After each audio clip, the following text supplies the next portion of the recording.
Money Black Life, and that's $2 a month, basically.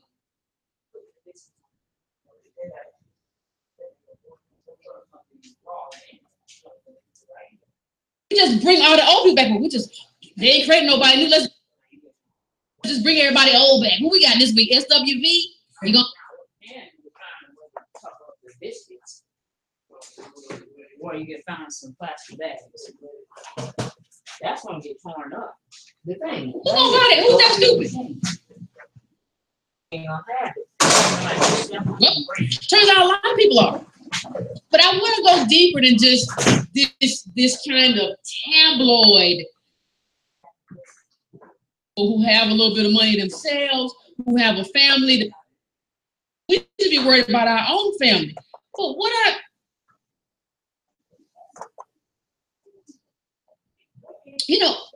before I get in deep, and I'm gonna go in deep about not only this album, but Jay-Z and what Jay-Z represents. I'm gonna discuss. But before I do that, hey, Karen Rogers, how you going? Some of the criticism I got when I first said it, I got a criticism immediately. Oh, Yvette, did you listen to the whole album when it dropped? I get in deep, and I'm gonna go in deep about not only this album, but Jay-Z and what Jay-Z represents. I'm gonna discuss. But before I do that. Hey, Karen Rogers, how you going?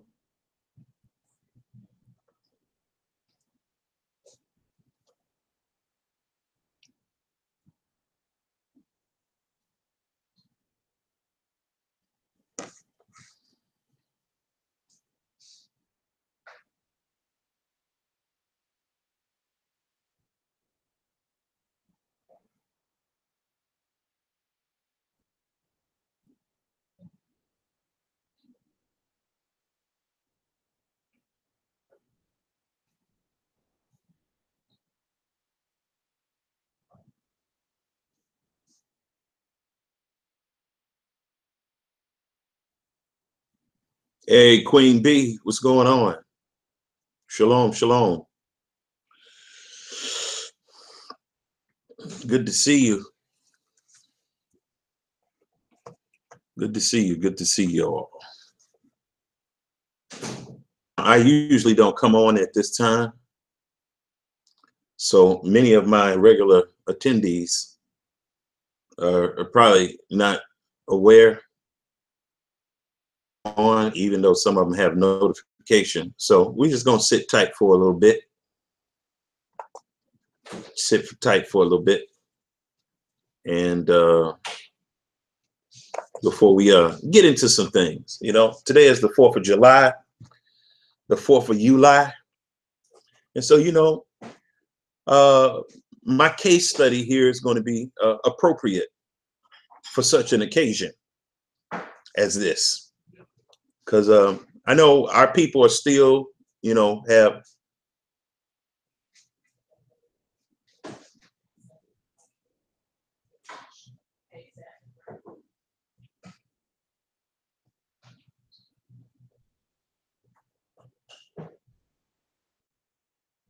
shalom means peace.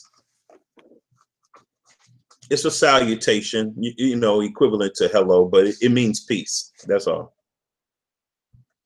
So we're going to get into some, I'm not a pop culture guy, okay? I'm not that guy. Talk about some pop culture things that are going on. Jay-Z, hip-hop, Christianity, Hebrew Israelites, and Black politic body, okay? That's what we're going to talk about today.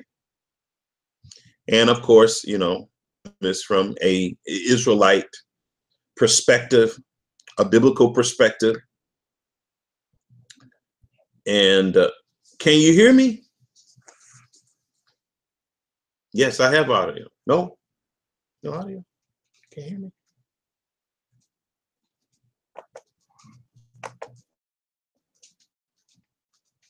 Uh-oh.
Hello? Hello? Testing, testing. Okay.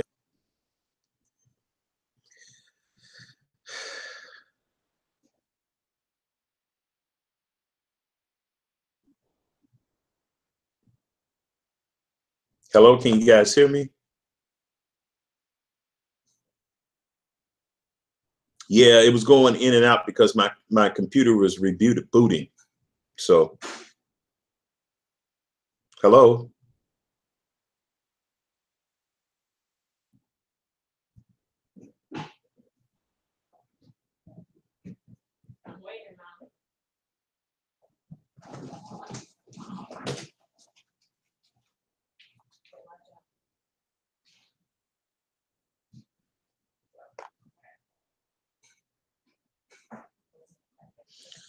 Okay. Hey, what's going on, Jason Oliver?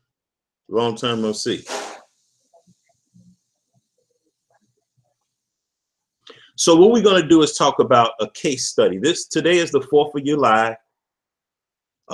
We got all our oppressors in the United States celebrating the fact, of how they and all this, and they made their country great over us and as a sky of brass. And so we're going to talk about those things. This is like the ultimate. This is like the shalom, Shonda, gift of hello, can you guys God Jennings. So I'm gonna talk about the 4th of July. I'm not gonna go over the fond of stale. Okay, we were slaves and all that. We understand we were slaves. But now what I want to do is I want to juxtapose how we were slaves, how we went into captivity in the first place, and where we are today. No audio, no audio, no audio. Hold on a second, Oliver. Long time no see. So what we're going to do is talk about a case study. Today is the 4th of July. We got all our oppressors in the United States celebrating the fact, of how they did all this, and they made their country us and as a sky of brass. Oh, okay, okay. And so we're going to talk about those things. This is like the ultimate. This is like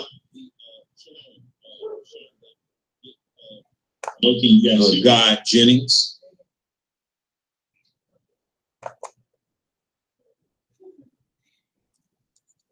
Okay, you can hear. Okay, one person can hear, so that means I have audio. Okay, good, Jason. So what we're going to talk about is, I'm going to talk about slavery. I have no problems talking about slavery. I'm not one of these black coons that don't want to talk about slavery. But we're gonna mix this up. We got to get creative with this slavery thing, We got to get way more creative than with this slavery thing, because we're still in slavery. We're still in slavery, 2017. And guess what? Our enemies are still celebrating the fact that they held us slaves while we fought to free them from England. They're still celebrating and fighting for white supremacy. We're still, as a nation of people, still celebrating Stockholm Syndrome. Doing it. We still doing it. And we're doing it to such a level that many of the descendants and those that are our current oppressors, they really can't understand the magnanimity of our oppression because we're standing next to them celebrating our oppression. They can't even, boy. Oh boy.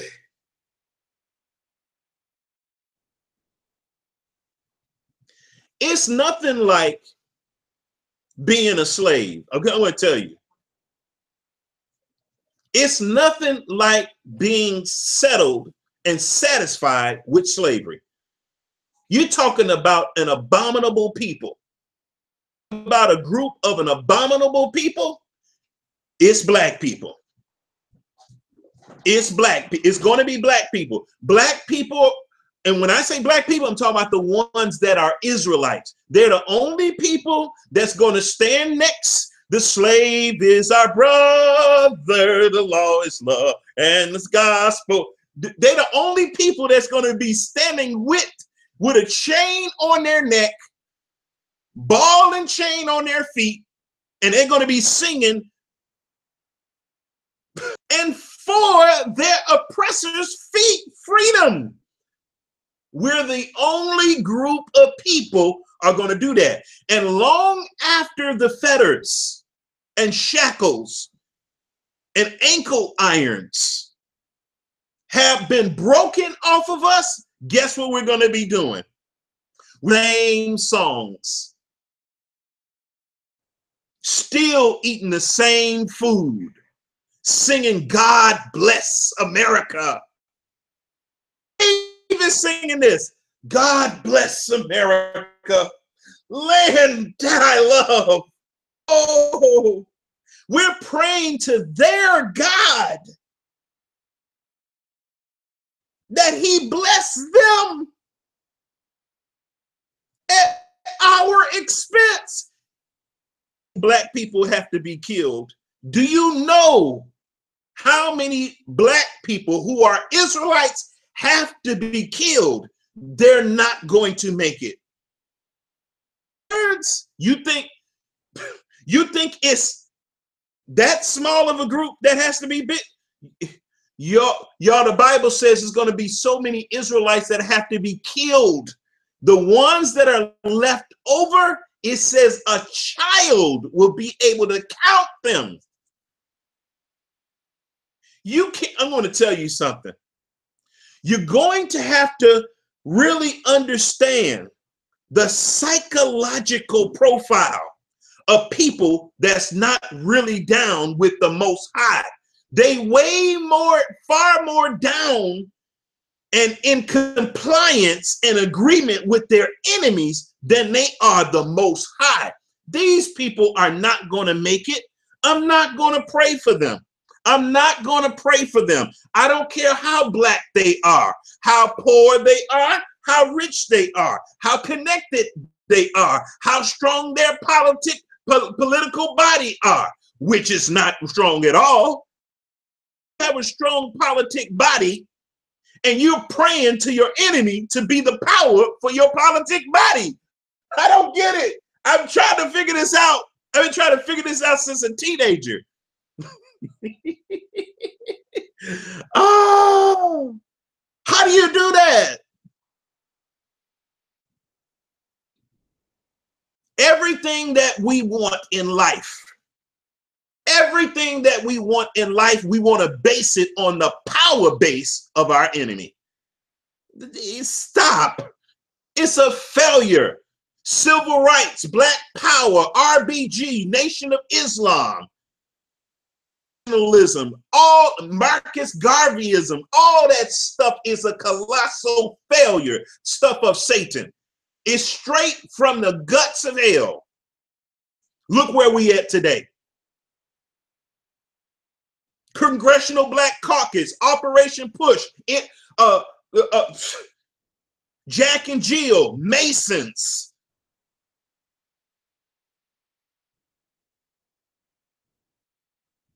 None of this stuff has worked for us. None of it. It's all based on the power of the people, that their faces is the face of the Most High. but we don't get it. We think we're going to worship our enemy so much that he's going to let us free. Ooh. Ooh.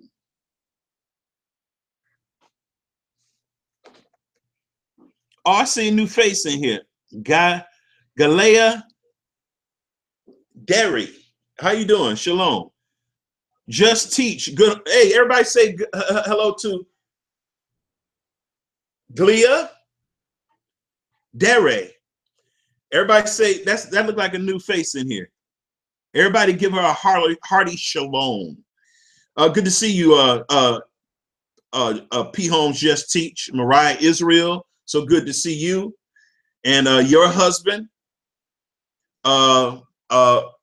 S. Michael, and David Ben Israel. Shalom, shalom.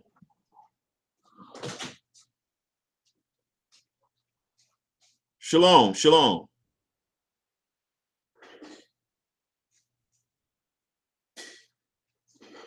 Good, good. I'm glad you enjoy the video the videos. I'm glad you enjoy. Support this channel. Oh yeah, by the way, Shonda Gift of God Jennings, everybody say shalom to them too. Say shalom to them too. I think they knew. And Dawid Ben Israel, say shalom to him as well. Say shalom to him as well. I think he's new. I think he's pretty new too. So yeah, we got a little case study. Melchizedek. Who's in here? Son, I don't want you on the computer this morning. Just get that mop. Let's get that mop and start mopping something. Do something. Clean. Let's do some cleaning and not some leaning. Okay.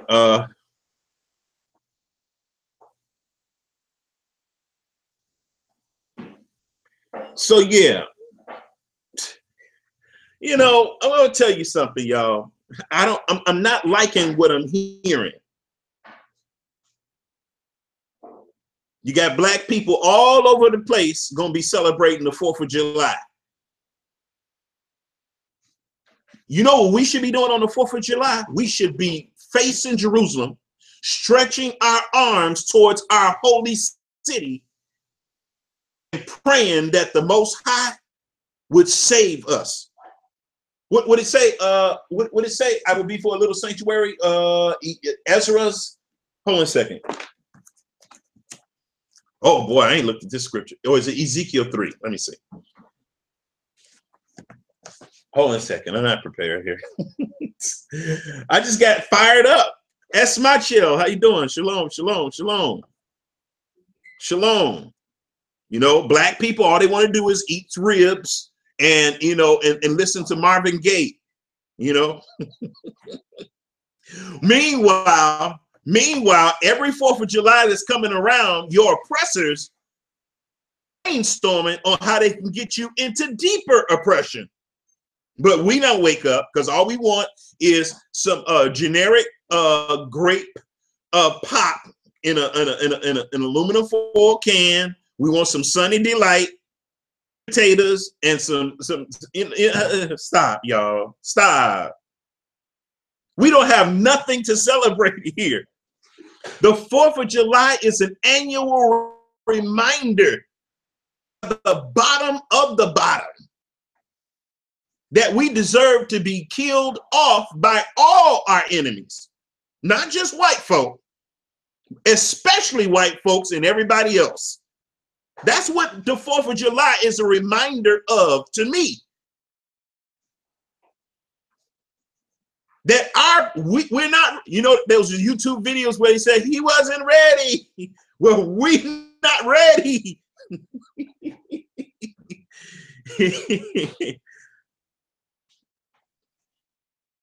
I mean, your enemies are supposed to celebrate the 4th of July. Your enemies are supposed to celebrate the 4th of July. But what's your problem? problem. You got black people that actually get invited to celebrations up by their enemy. What a slap in the face. What a slap in the face.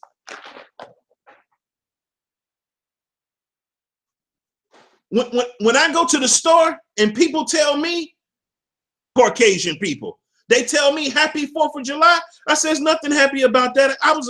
My ancestors were slaves. Very confrontational about that to me. And it's offensive to me that they don't know that I should be offended. Yeah, I'm offended by that. 4th of July. What's so happy about it?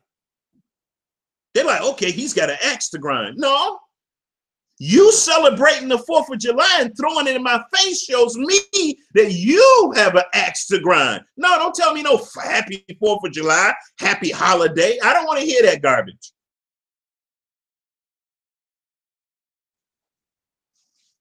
Happy. You're happy because my ancestors was a slave.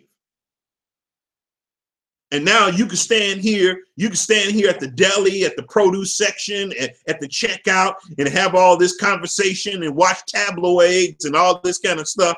No, I'm not into that. I'm not into that. I don't care how well-meaning you are ignorant. Garbage. Happy 4th of July. Happy.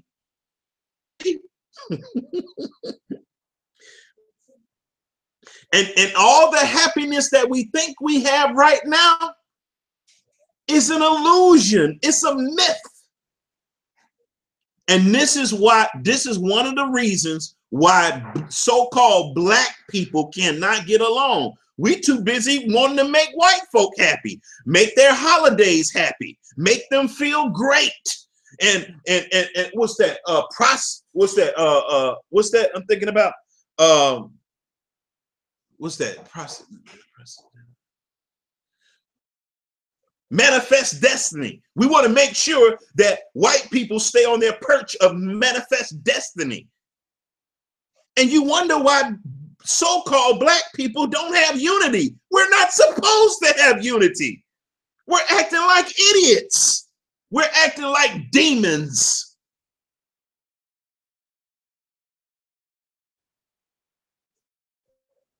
We're celebrating somebody's manifest destiny over us that they have concocted.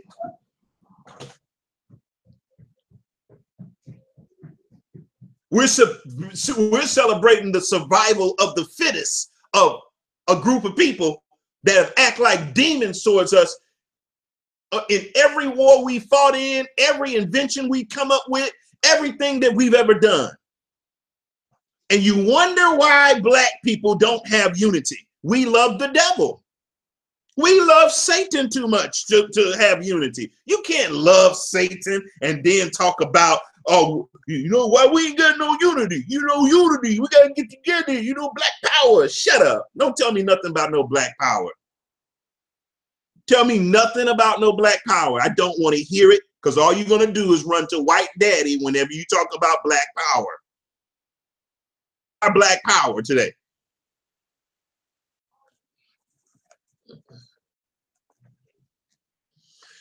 Oh, okay. I didn't mean to go off, y'all.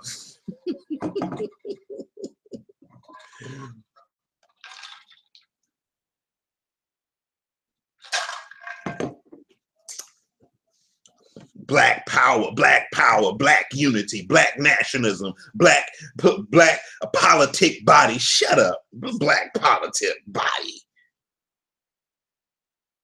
How you gonna have a black politic body and you won't even get married?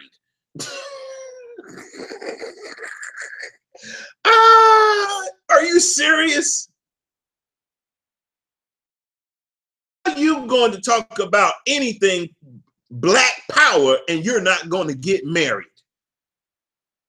You're not going to give your life to the Most High. You're not going to do it, but you're talking black power, So what's gonna be the foundation of our black power? That's what I'm trying to fix. Our black political body empowerment.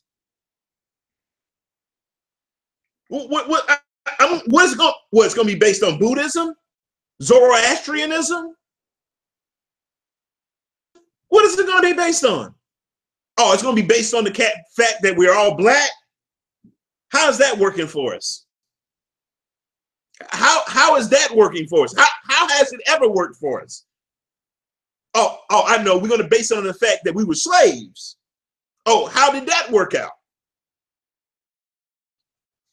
How did that work out? We're going to base it on the fact that we're going to have black businesses. Okay. How did that work? How did that work? I'm just trying to figure these things. Oh, we need to get educated. That's right. And how did that work? How did that work? Y'all, nothing that we're doing is working. Nothing. Nothing.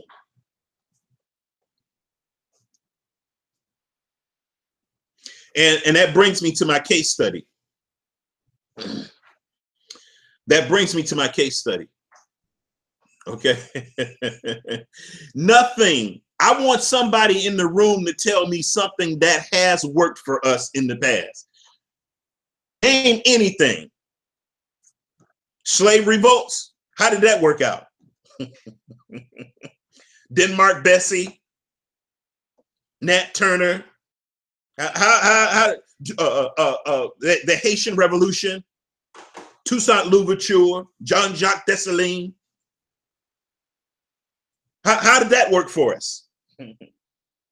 Show me one thing. Show me one thing. Show me one thing that we've done that's been successful. I'm just trying to figure it out. HBCs, historically black colleges. That's worked for us, huh? Really? A billionaire.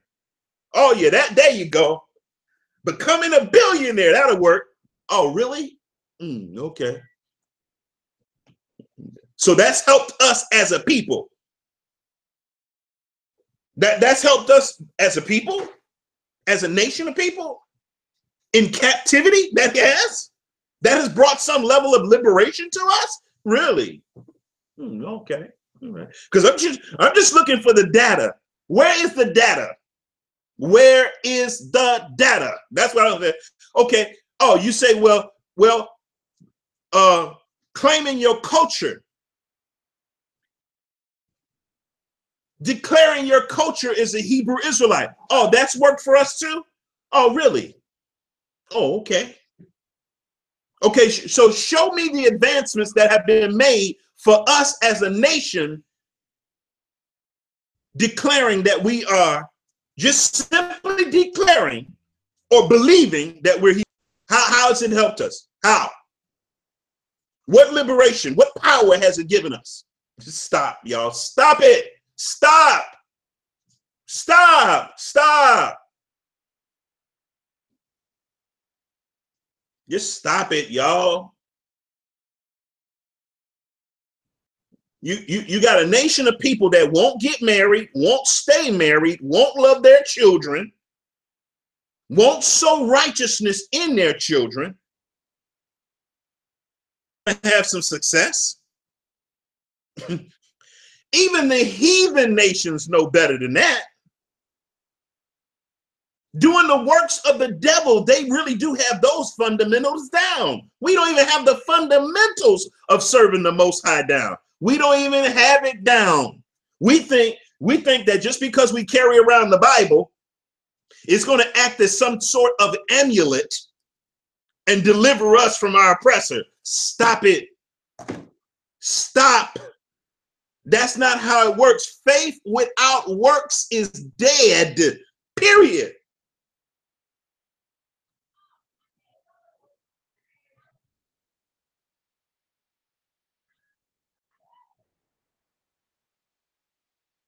We got one extreme or another. We want to do all these works that are based on our enemy's power. And then we have all this faith that's based on our belief in our enemies. And we want to say, oh boy,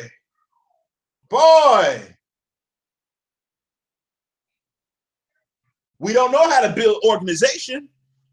We don't know how to build any organization. We do not know how to build any organization. We don't.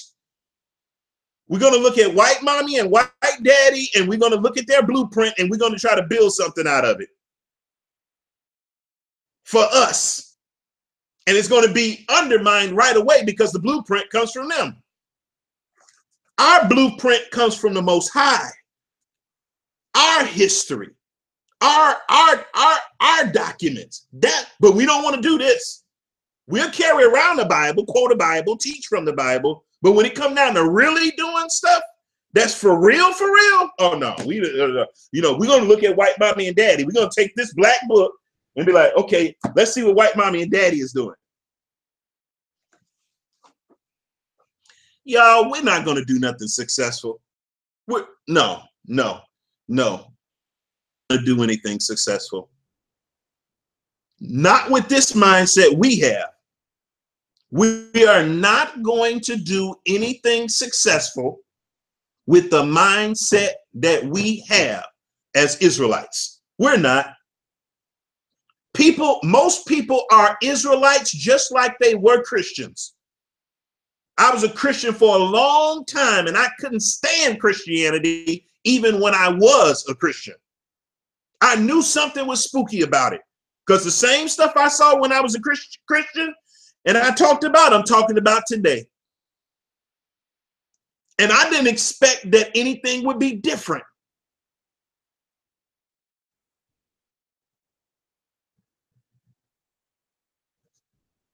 Hey, Maya, child of Yah, shalom, shalom, shalom.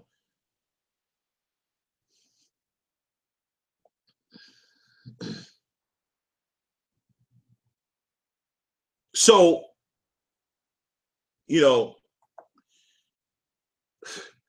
let me tell you something.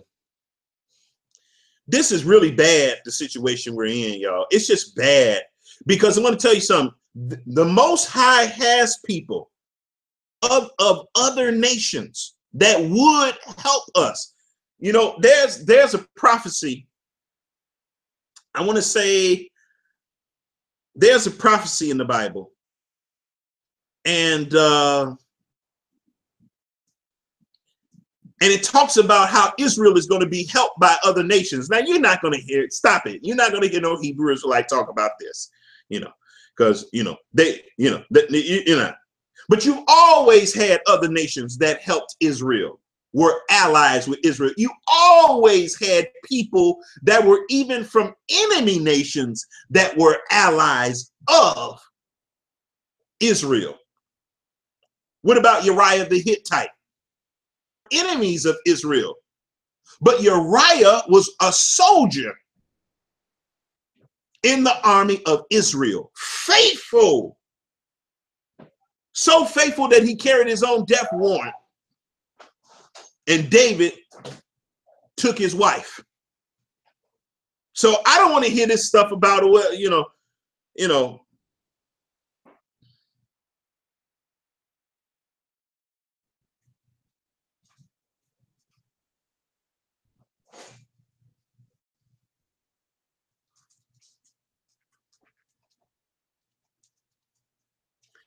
but the Bible talks about the 4 horns and the 4 carpenters. And Zechariah chapter 1. The Bible gives this prophecy. Now, this is not a prophecy that Hebrew Israelites are going to be dealing with, okay?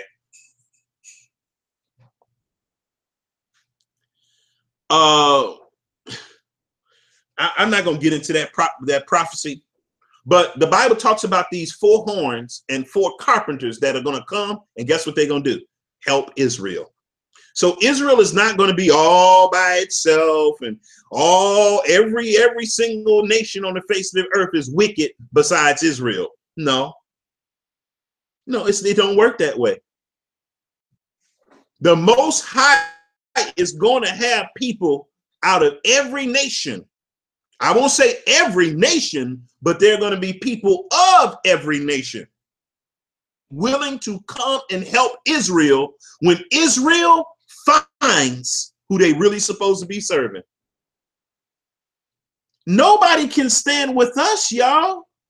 Nobody can stand with us right now. You know why? Because we don't even love our Elohim. We don't love him. We love white mommy and white daddy. That's who we want to satisfy. And so those people that are of the nation of white mommy and daddy that are against what their nation is doing to us, they can't even help us. Why? Because we are looking at the people that they hate in their own nation, and we're going to back them. So now these allies we would have, they can't even come help us. I believe that there are people in every nation waiting to come to the aid as allies to Israel. I believe they understand Genesis 12:3. I will bless those that bless thee, curse thee, them that curse thee, and these people know who we are. They know who we are. Us. Their hands are tied by our worship of the wicked in their nation. So they can't even help us. They can't donate to us because all we're going to do if they donate something to us, we're going to go give it to the devil. In their nation, I believe that there are people that know that the nations that have come against Israel are of the devil. And although they are born from those nations and have patrilineal descent from those nations, they don't have the spirit of their nation. They got the spirit of, oh boy, I'm about to say something controversial here. They got the spirit of Jacob. I didn't say they were Jacob. Stop it. Don't put words in my mouth. I said they have the spirit of and for Jacob. They have a spirit for and of Jacob. It's just too many examples of this in the Bible. So just like you can have Israelites, which is the vast majority, that have the spirit and they have the nature and the character of Esau, all the other nations that are allies of Esau, well, the converse would be true. You're going to have nations, you're going to have individuals in other nations who are, they might be Moabite, Ammonite, sites, parasites, they might be all of that, but in spirit, guess what they are? Guess what they are? They're Jacob. In spirit, I said in spirit, in haplogroup and haplotype and all of that. I didn't say I didn't say that. They got a heart for Jacob. They got a heart for Israel, as much as the allies of Abraham had. Really, he went to what? Egypt. What did Pharaoh tell? What did Pharaoh say to Abraham? He said, nobody bet not touch this man. Not touch Abraham. I don't care what lie he told. I don't care what trick he put. Y'all bet not touch this man. That's what Egypt said. Oh no, it said, don't touch this man. Don't touch this man. So don't stop it. See, there's some extreme, what we normally would call race baiting going on. We act like nobody is going to be for us. Nobody? What about when Daniel was in Babylon? What about when Daniel was in Babylon and he was praying 3 times a day? What's that? Genesis chapter 5. Daniel chapter 5. or what, Daniel 4. But anything, my point is, and we're gonna get into this case study. I'm taking my time this morning, so it's gonna be one. It's gonna be one. It's the 4th of July, so I'm protecting you from a lot of lies today. From a lot of lies. So there are nations that want to help us. There are people in wicked nations that want to help us, but they can't because we some damn coons. Okay, I didn't mean to say that, but we some coons. They can't even, the people that would help us can't even help us because we're going to misappropriate their help. We're going to give their help back to their enemies. And so they can't really stand with us. They can't stand with us. We can't even stand with ourselves.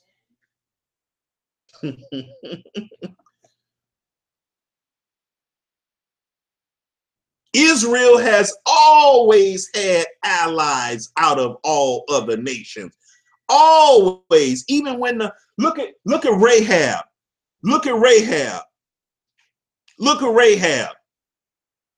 You're gonna tell me that Rahab was not an ally? Okay, all right. See, some people you just can't help. Was not an ally to the 2 spies that came into to Jericho. Really? We understand that the nation of Jericho, the city of Jericho, yeah, they were enemies. We get that. But you mean to tell me there was not one person that was an ally? The Bible says that everybody that was in the Rahab's house was saved. Everybody was saved because of her. Woo! So guess what that makes them? That makes them de facto allies of who? Yeah, stop. We taking this too far, y'all. The Most High said, and for my Caucasian and my Edomite descendants, listeners and subscribers, because I have subscribers that are Edomites, all kinds of stuff. I got subscribers of many nationalities. Okay, if you bless Israel, the Most High is gonna bless you. And I'm not just talking about any old coon Israelite who say one thing but do something else. No, I'm talking about those Israelites that's really down for Israel. Israelites who have the spirit of the nation of Esau. They do. Don't support them. Don't support them. Don't support them. These people confused. They're getting confused with wanting to get paid with being faithful as an Israelite. And it's 2 different things. So what I'm going to do, I could go on and on and on, but I want to get into this case study. Now, normally I don't deal with pop culture issues and all that kind of stuff like that. I let other people do that. That's not really my lane. That's really not my lane. But there are some things that are interesting about pop culture that I do monitor from time to time because they're indicative of the condition that we as a people are in.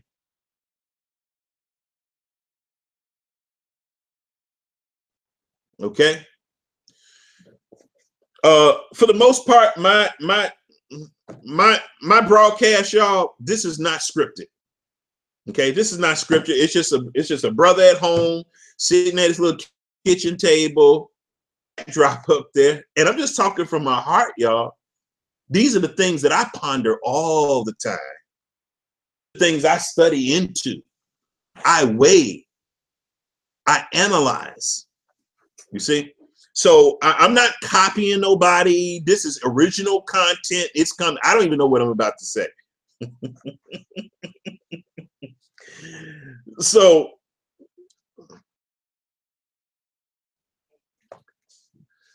okay, let me take a deep breath. Catch my breath.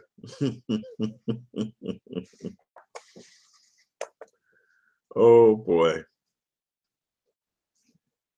Okay, let me give my proper greeting. This is a family prophet to the angel of the church to the Laodiceans who are Israelite. I want to say shalom. My Hebrew name is Prophet Rawanawabi. And I'm glad that you are at my channel, guy. And we in for some interesting information. I'm taking my time. You don't have to watch all this at one time. If you got something else to do or you're multitasking, just turn it on, listen to it. You know, get your ice water and lemon juice. Hey, baby, pour this lemon juice, whoever's in there. And we're gonna get into this thing, you know, because this is, you know, I'm just to try to just do the best I can.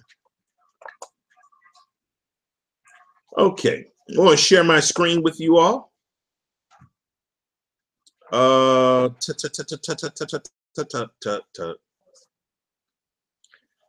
All righty. Oh boy.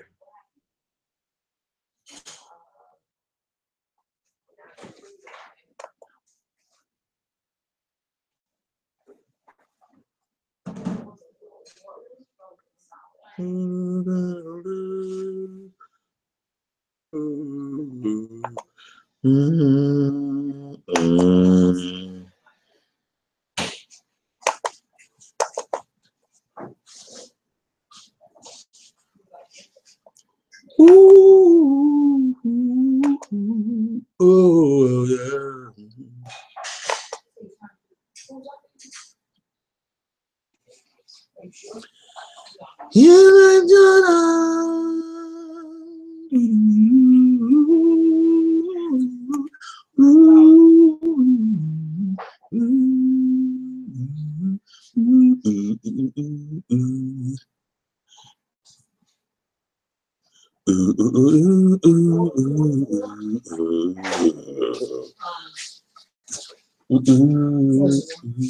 I just gave it to you. Okay. It's no more bottled water. No, because I used the last 2 bottles in that bag. Unless it's something in a truck or van, whatever.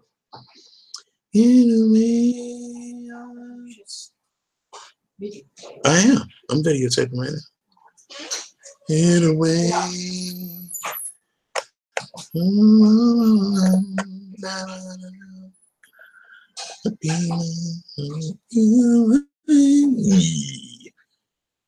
Get back, Jordan. Won't you is there any more out there?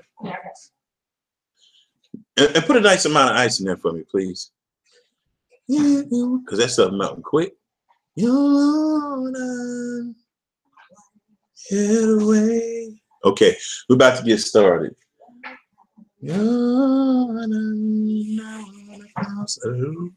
To see our show. Get back, Jordan. Okay, now what am I trying to do? Need you to get away. Get away, Jordan. I wanna run somewhere to see our shoe. Well, get away. Okay, stop broadcast. I do not want to click the wrong button here. I'll be cutting my program off and everything. Oh, okay, I'm supposed to be on this. All right, we're gonna get this started. Now, this right here is Yvette Cornell.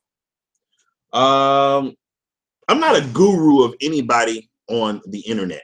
I'm just not, because, you know, and I don't agree with this lady on everything, but there's something really interesting about the way that this woman processes information and she synthesizes it that makes her really quite extraordinary. I have to say that. And that's not a compliment that I dole out too often. Okay. Really interested. She's a maverick thinker. She's definitely a maverick thinker and very intelligent. Okay. And when I say a person is intelligent, I'm really basing it on their moral and character. I'm basing it on the Constitution. I don't care what they, it don't matter, too much, to an extent of where we disagree with. But I'm always looking for people, no matter what nation, no matter who their mama was or their daddy was, how rich or how poor they are. I'm really looking for a person of character, and you can see it expressed in the way that they think and process information.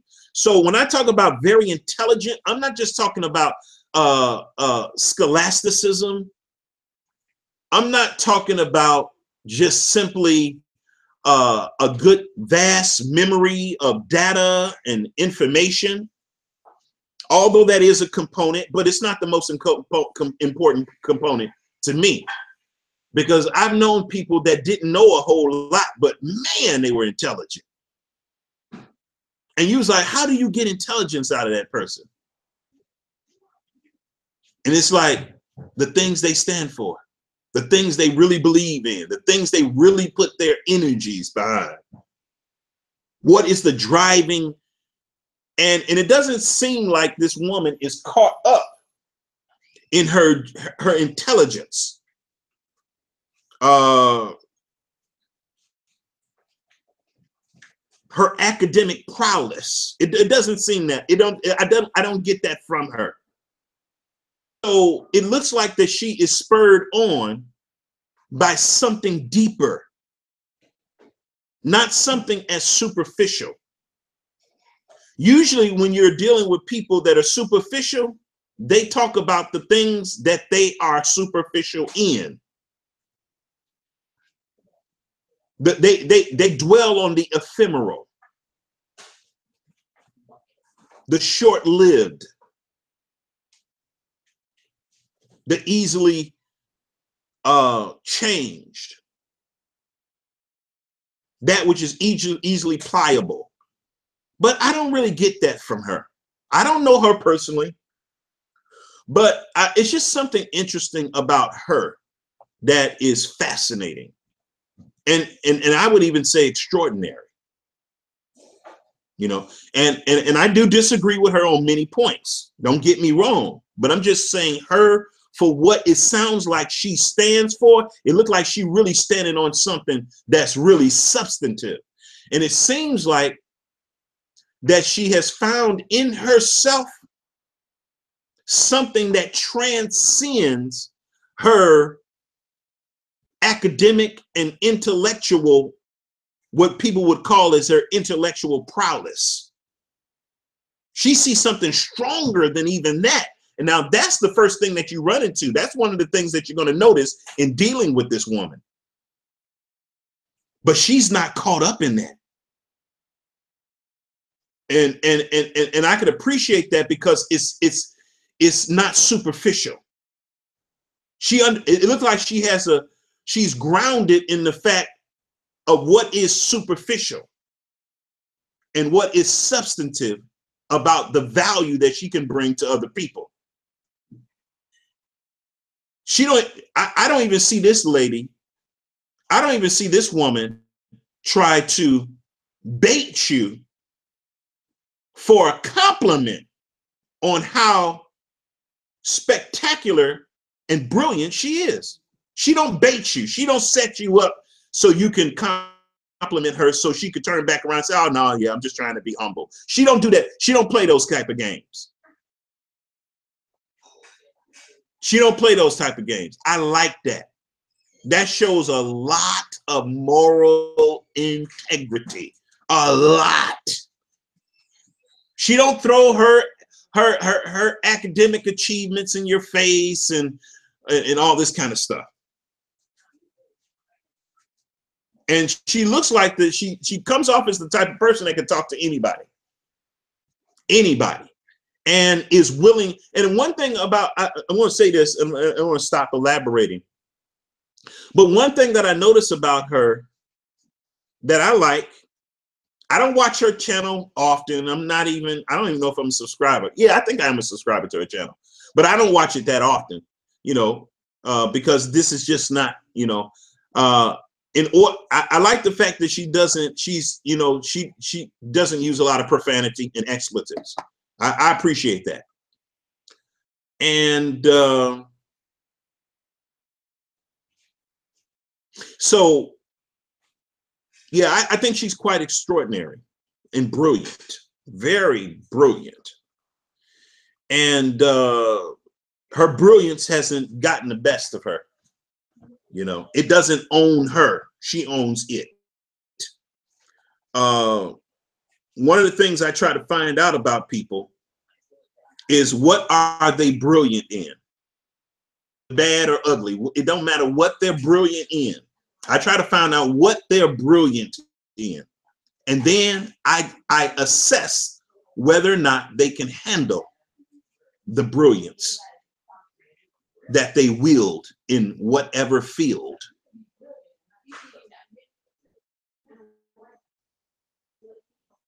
That they, walk in. And most people are not able to handle. Most people are not able to handle and skillfully and with grace and humility wield the power that they are.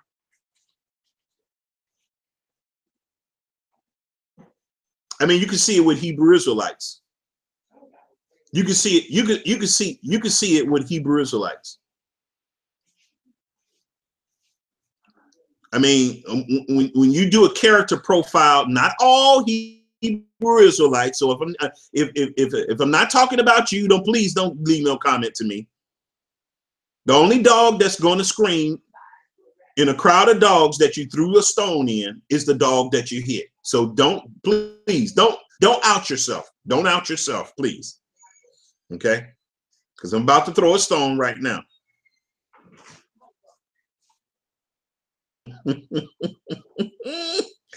Ooh wee. But anyway, let me get off of that, because that's a whole nother teaching lesson about character and learning individuals, learning how to assess individuals and see what they really about. But I'm going to say this: find out what a person's most dominant trait is. Find out what their most dominant trait is, and then watch how they are able or not able to handle it. It's going to tell you so much about their character. I don't care if it's wealth, connections, whatever. See how they deal with that thing. Most people cannot handle who they are, good, bad, or ugly. And they have success in something good, success in something bad or ugly. They just don't know how to deal with it. And I want to tell you, some people, boy, I could really get in some good teaching on this. Some people I've noticed, they'll be good at something and they'll go through their whole life trying to figure out what they're good in. And when you point out to them what they're good in, they don't want to do it. You know why? They're scared of themselves. They are quite efficient in this area. They might need to tweak some things and develop some things, develop some confidence, but they really are good. But as soon as you bring out all these good things, they're like, nah. And it's like, okay, well, there you go. But then they'll walk around and mope and say, well, I don't know what I'm good in. I don't know what my talents are. I don't know. It's like, okay, well, I've been trying to tell you for the years. But, you know, it's just not, they're not ready. They're not ready. You cannot force people into this stuff. It could be your children. It could be your mother, your father, your wife, your uncle, your brother. You just can't force them. They're not ready. They feel comfortable with just the menial. Anyway, I won't get off of that.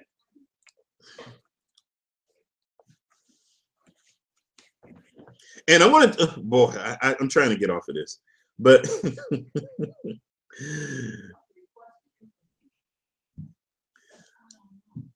some people I notice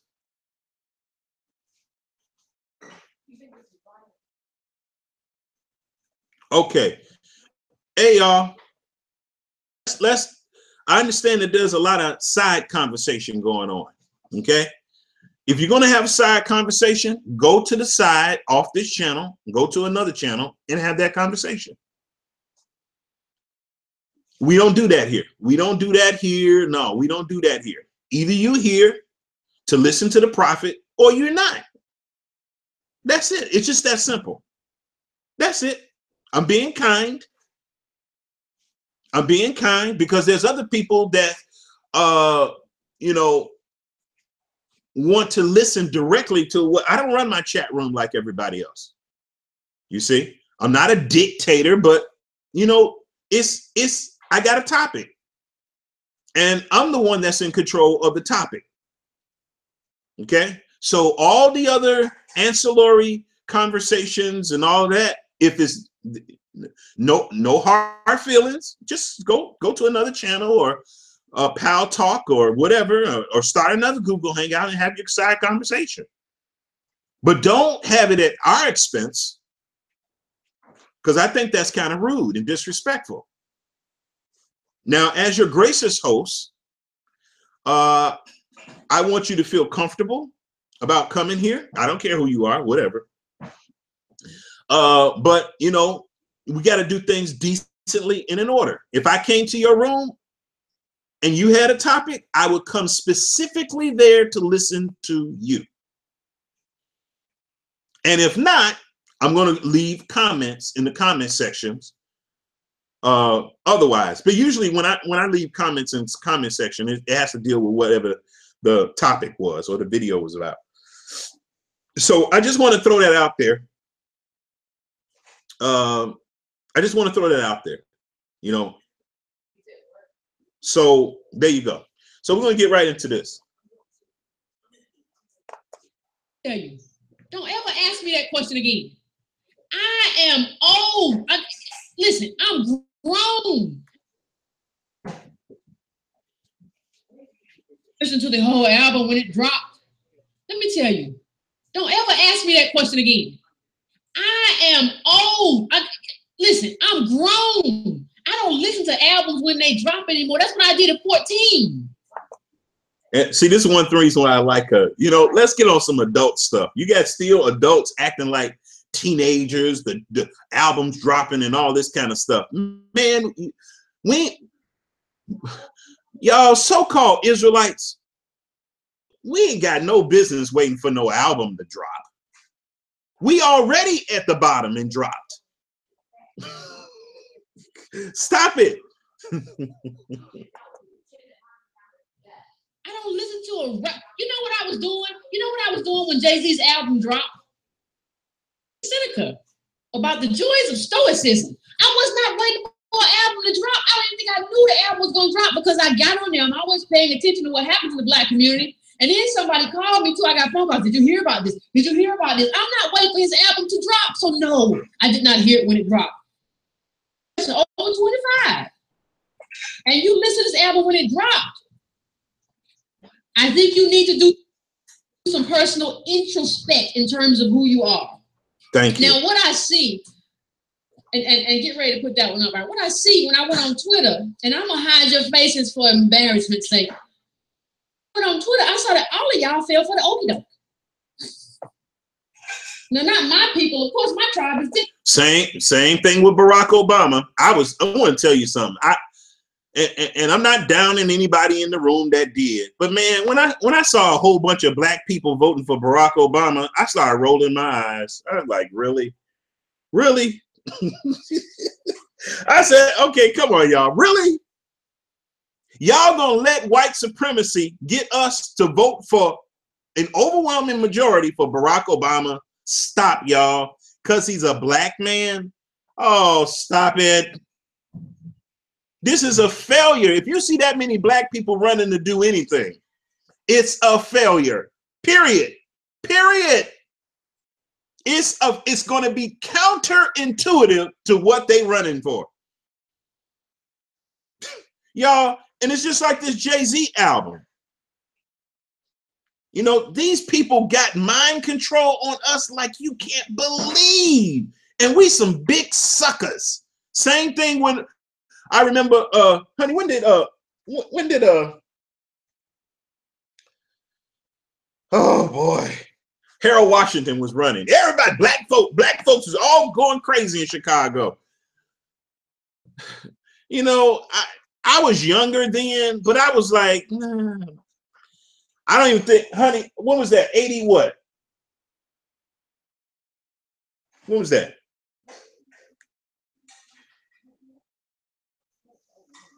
Harold Washington elected mayor of Chicago. What was that? 84, I'm thinking. 83. 83. I don't get it, y'all. I don't get all this black stuff, y'all. Congressional Black Caucus, Black Power, Black Economic Empowerment. I don't understand this stuff. And the older I get, the more putrid that stuff sounds to me. It's everything that we talk about is stuff to keep us enslaved.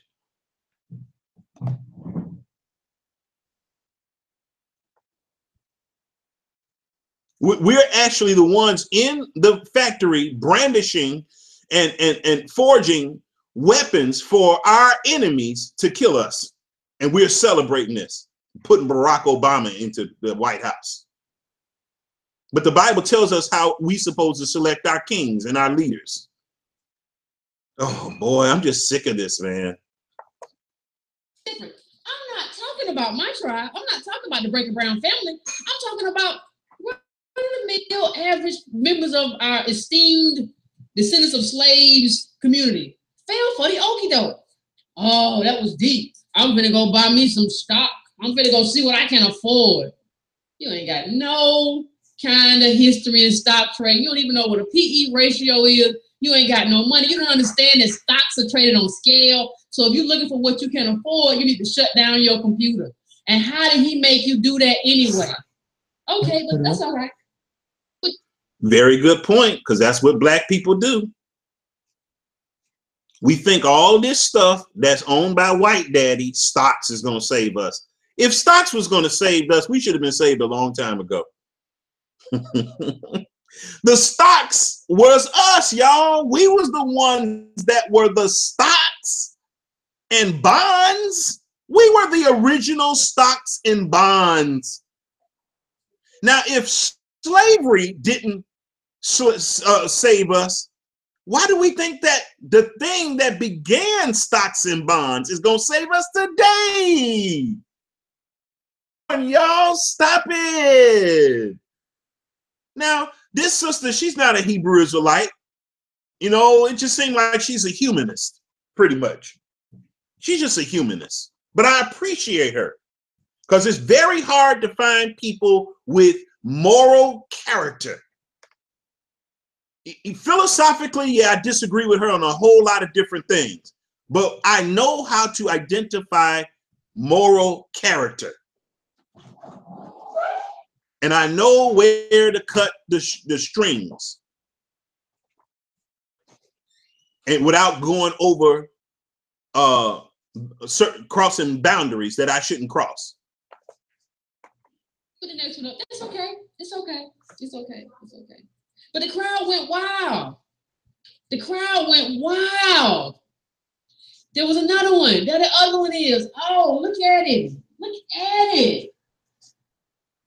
And then when somebody said, I'm elitist. No, this is And you know what? I wonder about this sister, brilliant as she is. I wonder how many times she voted for Barack Obama. I wonder, did she vote once or twice? I doubt, because of her humanism, even though she's deep, I think her humanism would have her at least vote for Barack Obama once. I didn't vote for Barack Obama once. I just thought it was stupid. I saw the most ignorant people talking about voting for Obama in the neighborhood, acting crazy. And people, I said, what you voting for him for? Because he's black. I said, okay, well, you know, this is a failure. No matter what reason, by the way, just to be honest, no matter what reason they would have gave me, it would have been a failure. If they would have said because he's white, that's a failure. It's stupid. And let me tell you why it's stupid. Let me get into this. Oh, by the way, I didn't vote for any of them. Hillary, none of them. I never voted for a president. Thank the Most High for any demons. And this is when I was a Christian. I didn't even vote for these demons. Let me get into why this is stupid. This is not elitist. We are members of a community that is basically on the brink of being exterminated. We have no wealth. Don't tell me that we can do two things at one time. Don't tell me, Yvette, well, we can. Now, this is one of the things that I appreciate her for a lot for.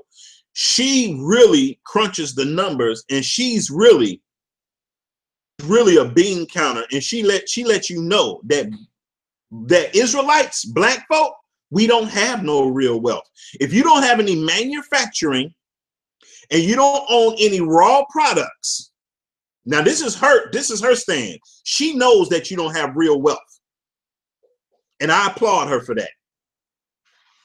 I applaud her for that. I don't care how many businesses you got. If you don't have manufacturing and you're not creating raw materials, you don't have no real wealth in the world. Stop it. Just stop. Now, my thing is this. You don't have no real wealth in the world who your Elohim is. You don't have no real wealth. As an Israelite, you don't have no real wealth. You're gonna find the devil and go give it to him whenever you accumulate anything. And you're gonna worship that devil as the Most High, like black people do with white folk.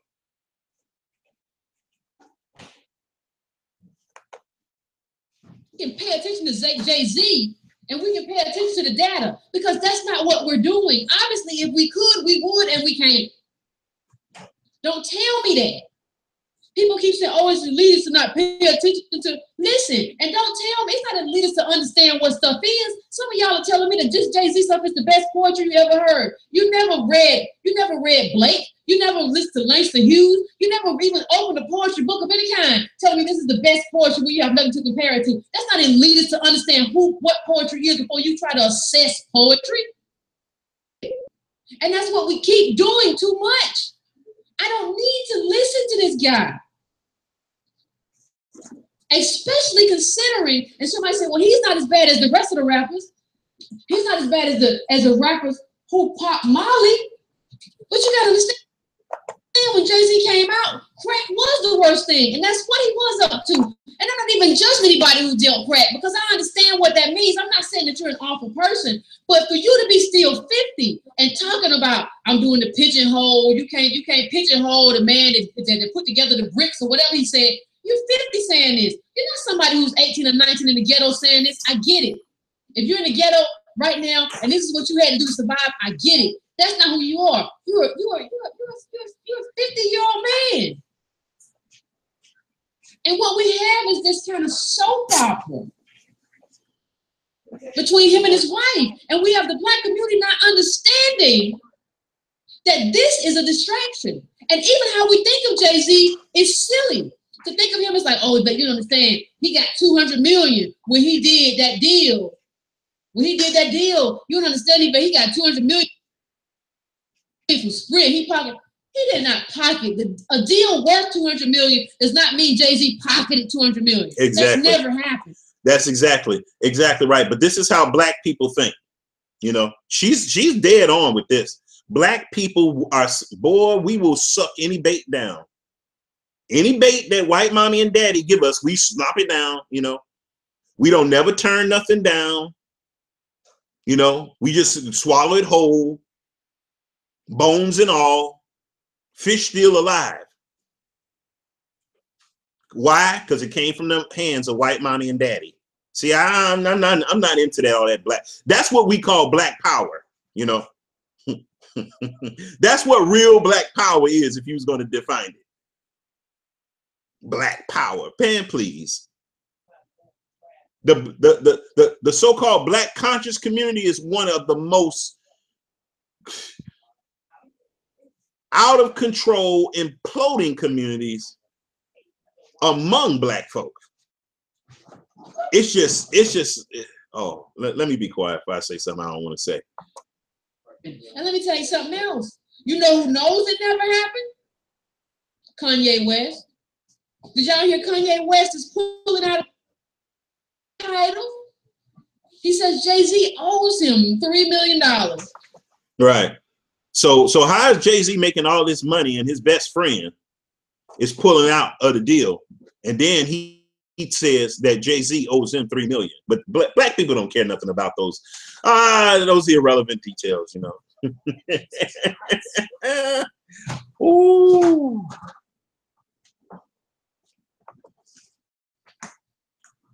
I mean, it sounds familiar to me. I understand what it's like to be with somebody who says they're one thing and they're another thing. I get it. Kanye gets it. Now, I'm not saying Kanye's right. Kanye put out the song, don't you see the private jets flying over you, trying to make every black people feel bad about not having private jets, but y'all don't even own one outright. Okay. I mean, owning a private jet, I looked into that before. Man, you got to be super rich to own a private jet.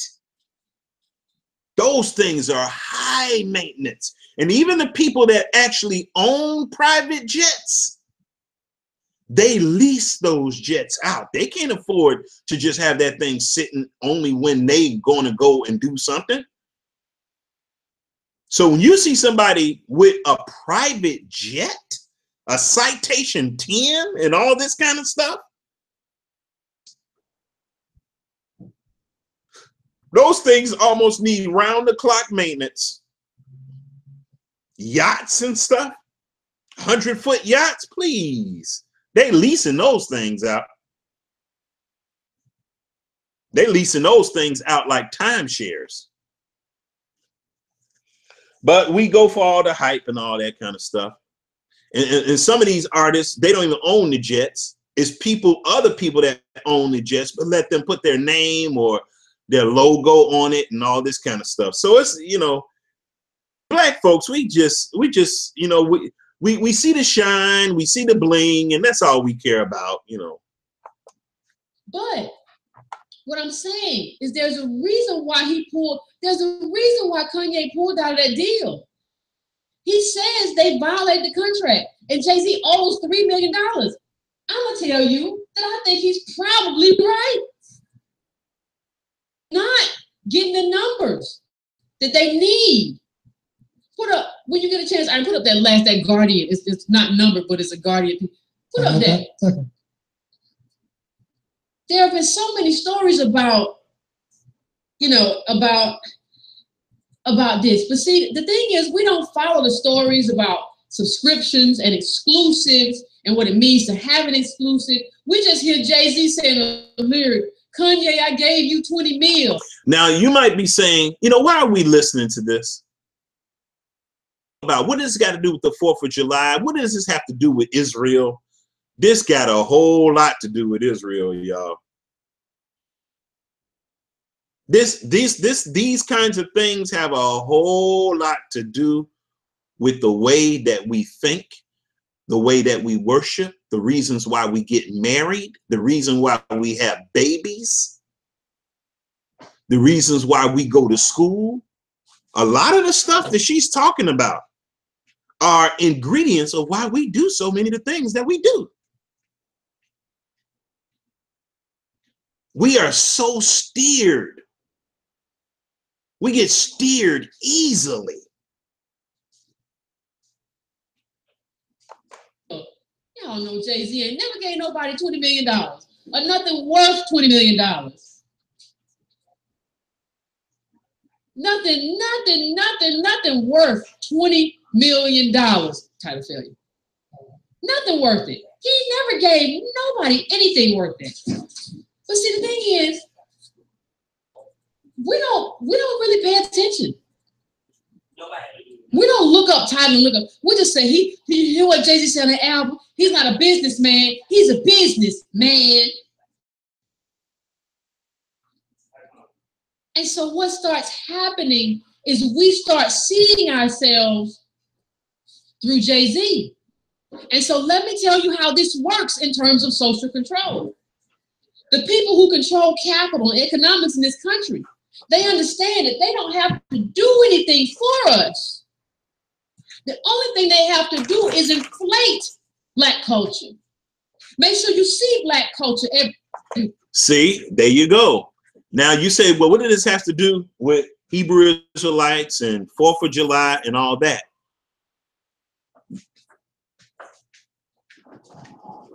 Our oppressors, there are very, very few forward-thinking, divinely inspired so-called Israelite thinkers. Very few. Look at this title here. Look at this title here that she just put up, this graphic.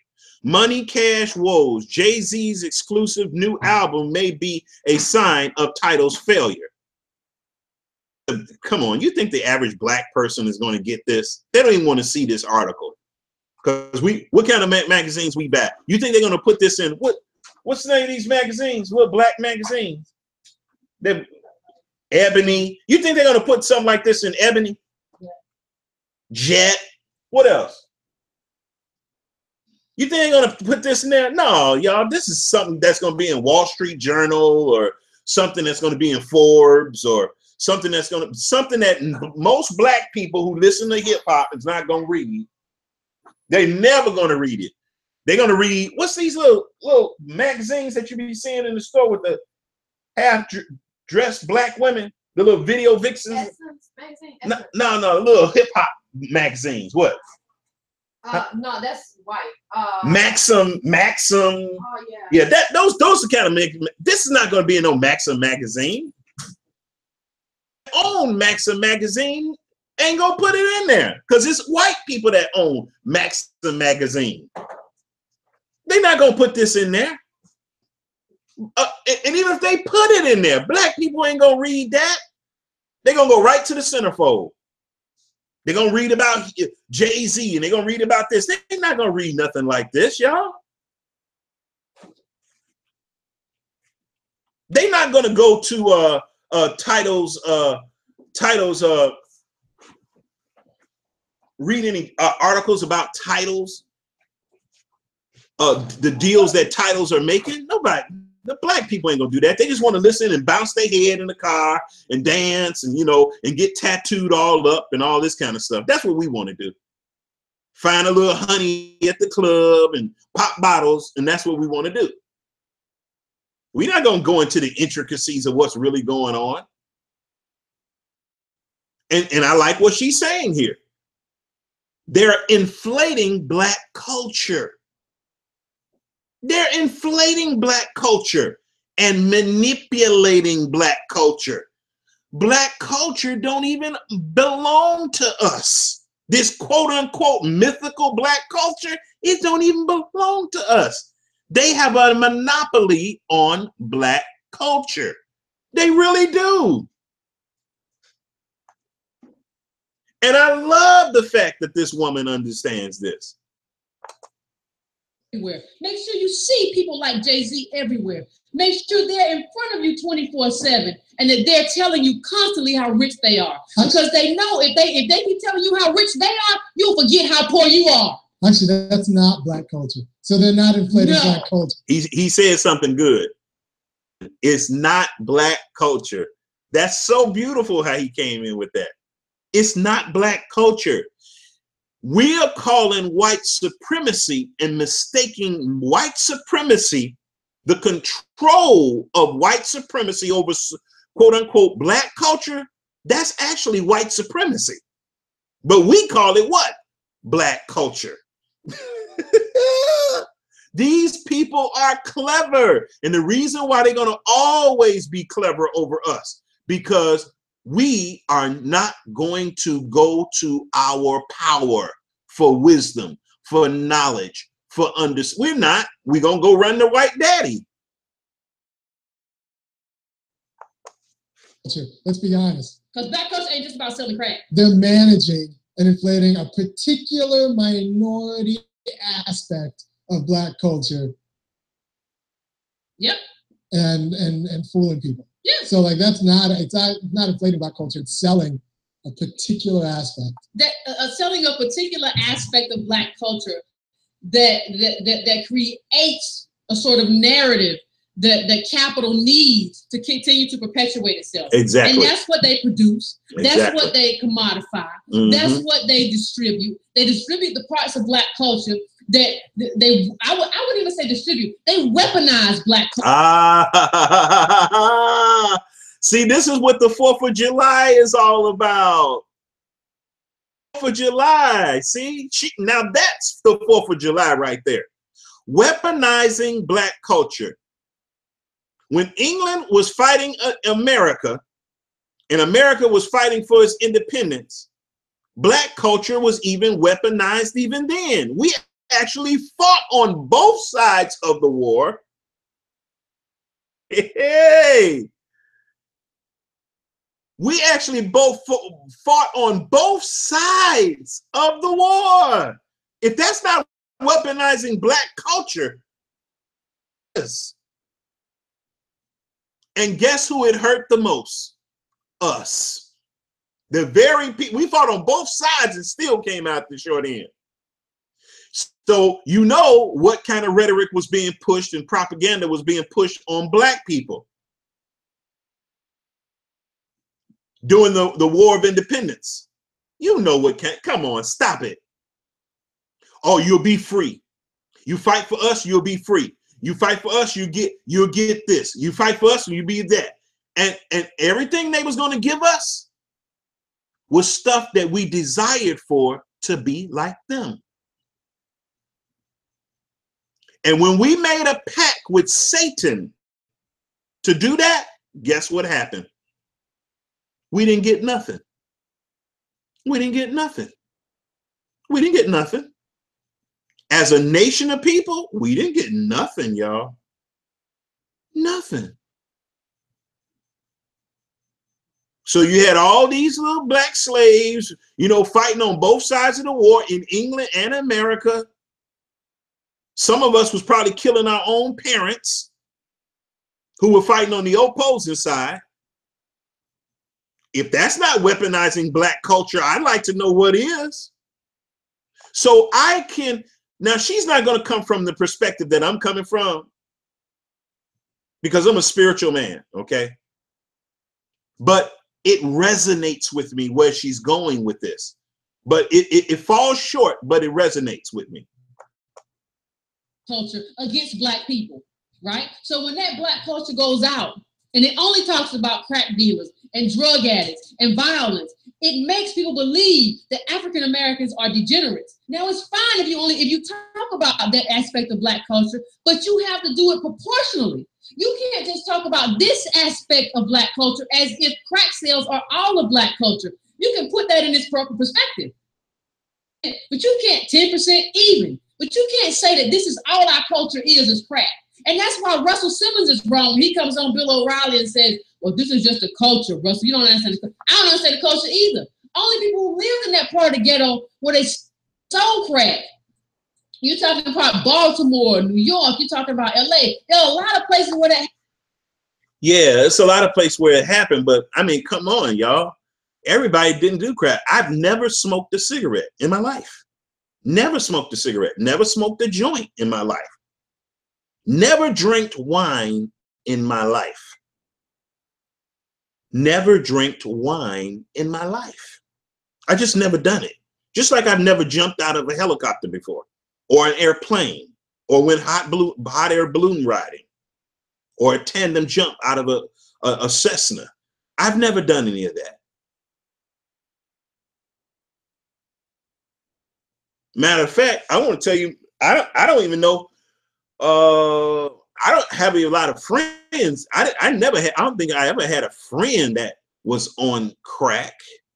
Well, maybe by now, some of my friends ended up on crack at some point, but I didn't grow up around that.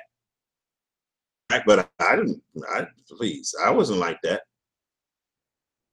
I didn't even hang out with people who sold crack or nothing like that. I didn't even know anybody who sold crack. But it was being sold everywhere. Listen to the music and stuff. But I know, and I grow straight up on the hood. So they are hyping this thing up, and they are controlling what Black culture is. Happen, but that's not all of Black culture. But that's all that they want to capitalize on and commodify. Why? You have to ask yourself why Jay-Z is still talking about his past of cocaine now at 50 years old. You also have to ask yourself why with this new song, what was it, Lord, the story of OJ, why he's starting to try to act like he's woke. We all Black. He said the N-word. I don't have a problem with people saying the N-word, honestly. But he said the N-word like 100 times. But you have to try. Let's figure out why is all of a sudden acting like he's woke. Why? Very good question. Very good question, because he's getting paid to act like he's woke. Same thing with Beyonce. All this stuff about people coming out and they Hebrew Israelites now and all this, very suspicious. I don't care what these camps say. And all these camps don't agree with it. But I don't care. I don't care. It's, man, please, that thing stink to high heaven. Kendrick Lamar, all it's just y'all, please. This is of Satan. I'm going to tell you that right now. Now this guy is, stop, y'all. You ain't been woke. You ain't been woke in a long time. The same reason Willie Sutton robbed banks. That's what the money is. That's what the money is. There you go. You're getting paid. And I will add a second thing to that's what the money is. Well, I think part of it is that he realizes that there's a consciousness among Black people that's starting to awaken. Nah, she giving him way too much credit. It's not a Black consciousness that Jay-Z is seeing. It's a Black consciousness that the people who pay him is seeing. And they are paying him to address the Black consciousness. That's what this is, please. This guy ain't doing nothing. He ain't no mover. Please. He ain't got no weight like that. He gonna start telling his boss, well, he gonna stop. So I don't agree with her on that. That's a small disagreement, but no. She giving him way too much credit. I think she slipped there because she's pretty sharp. It's the same reason Beyonce did Formation. These people didn't begin there. They just said, oh, okay, if this is where Black culture is going, this is where I'm going to be. No. If this is what White Daddy wants us to address, this is what we're going to be. That's really what it is about. If this is what White Mommy and Daddy wants us to do, that's what we're going to go. Because that's what why? Because they're going to pay us for it. Okay. So that's what that Formation thing was all about. No, it was just ratchet, just like everything else we do. If Black culture is going to be okay with materialism, that's where I'm going to be. If Black culture is moving on, that's where I'm going to be. And I'll tell you something else, though. He don't want us throwing daggers at him. If you see that Black culture is going into a space where it's going to start getting real and going at people who are frauds, going at people who are doing stuff that's detrimental to the Black community, if you see that coming in your direction and you see that you are the enemy of that, what you do is basically stand with the crowd that's coming, with the mob, and grab a pitchfork and say, I'm one of y'all. Exactly. I like that. I like that. I like that. No. See, you don't have enough black people that think like this lady. You just don't have enough of them. Well, I won't say you don't have enough, but it's not many. You got enough, but it's not many. It's not many. You know, this is some serious critical thinking this sister is doing, even from a humanistic standpoint of view. What I'm going to do is basically, you got tip 6. What I'm going to do is basically, I want to show you a couple of reasons why I know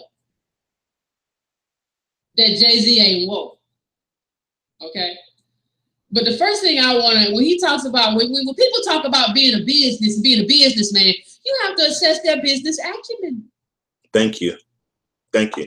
See, that's, I like simple stuff, you know? I just like simple stuff, simple evidences, and then let's go in on it. You know? Just talk to me. Just talk to me like I'm a baby. You know? I like the way she just said that to me. You see? I'm stimulated by that. Like I said a minute ago, them white boys ate Jay-Z's cookies. They inflated their numbers. They told him they had this many subscribers. A bunch of Norwegian companies title thing. It used to have a different name. They inflated all that stuff. He got in there and they sold him a bag of junk. Why? Because Jay-Z comes from slaves like the rest of us. He ain't know. That's keeping it real, y'all. That's keeping it. That man, she is keeping it 100. She keeping it 100. You know? Jay-Z sues previous owner of music service title. Wow. And you got black people actually running out to go buy stock with title. Wow. Really? Really? But of course, black people is not going to read this in US Today. You know, they're going to go straight to the sports section, you know. And if they read it, they won't even comprehend what's really going on, you know. Don't come talking to me about, you know, in the footnotes of the story of OJ, apparently, and even if you listen to the song isn't available now unless you want to go to Tidal, but it was available when it first came out and I listened to it. He says the most pedestrian elementary stuff. Like, you know, we got to have credit. And, well, you know how the Jews got everything through money. That's deep. Deep. I'm amazed at black people that are amazed by this kind of rhetoric, you know, that these rappers be pushing. I'm like, it really is pedestrian, fundamental. It is really remedial, the stuff that they're talking about, y'all. And none of the stuff is getting us back to our most high. None of the stuff is getting us back to our power. None of the stuff is making us love our wives, our children. It's not doing anything practical whatsoever. All it is a block, a cinder block to build up the superstructure of white supremacy with a black face on it. These guys gonna have to pay for it, and they're gonna have to be killed. Period. These guys are vultures to our community, to our power, and to what we really supposed to be as a nation of people. But these are the people that we idolize. You're not really down with black folk. You're not really down with Israelites. How can you be really down with Israelites and you glorifying Jay-Z, Tupac? I looked at all the hubbub over that Tupac movie. I would never go see that. Same thing with Passion of the Christ. I remember when Passion of the Christ came out. I've never seen Passion of the Christ till this day. I just don't understand it. When I saw a whole bunch of black people running to the theaters to see Passion of the Christ, I knew that this was a move of Satan. I knew it was a move of Satan. I knew it was a master stroke of white supremacy. People in the theaters crying and throwing snot everywhere.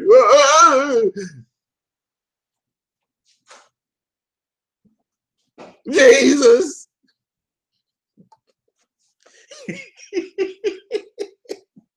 If you see a bunch of black folk get that emotional about a white man, you already know it's of the devil.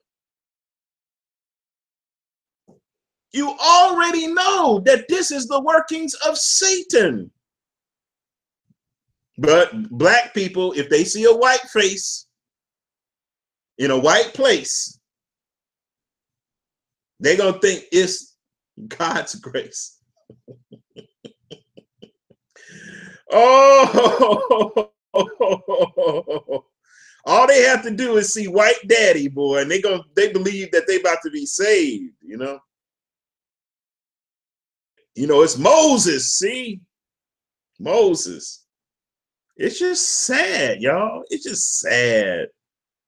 It's sad how gullible we are. I mean, we are some gullible people. We could be standing right up on a trick and we still don't get it. Still don't get it. We stand right up over the trick and watch them build it in front of us and we'll step right in it. Oh boy, we could even overhear them talking about how they're going to kill us, how it's going to kill us, how long it's going to take for us to die, and we'll walk. As soon as they move out the way, we'll run to the stampede to the trap. I've seen black folk do this, y'all. I've seen it with Barack Obama. I've seen it with Harold Washington. I've seen it with name anything. Anything you can name that black folks have gotten into. It's just like an open declared trap, and we just run and dive into it head first. A bear trap.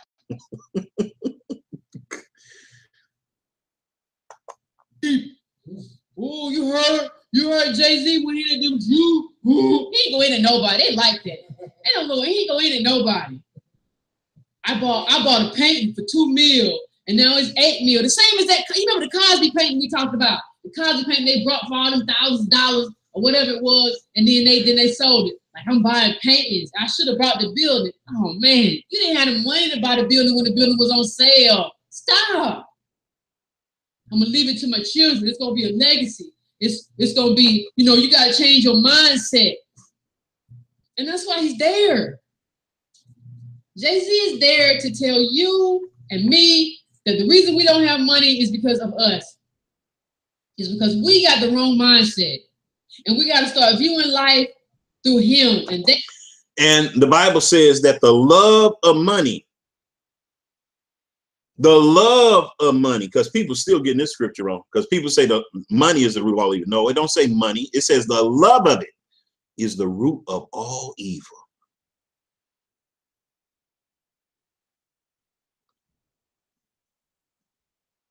And we know the love of money is the root of all evil because look at how much debt we go into trying to get it.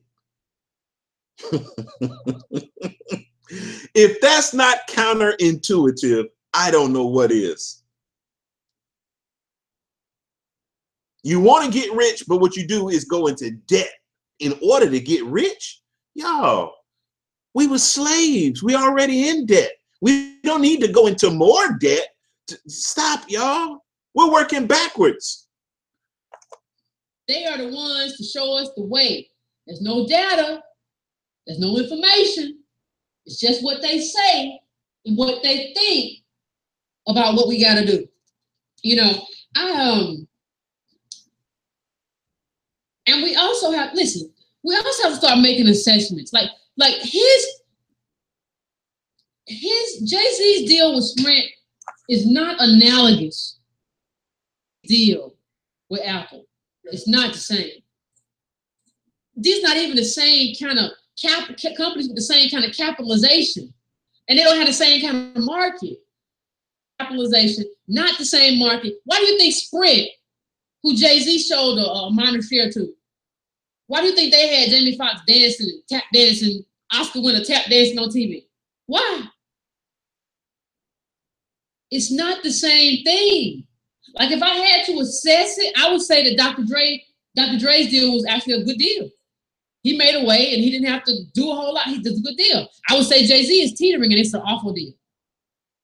It's not the same thing. It's just not the same thing. So just to look at somebody who made a deal with white people and be like, oh, they made a deal with them. No.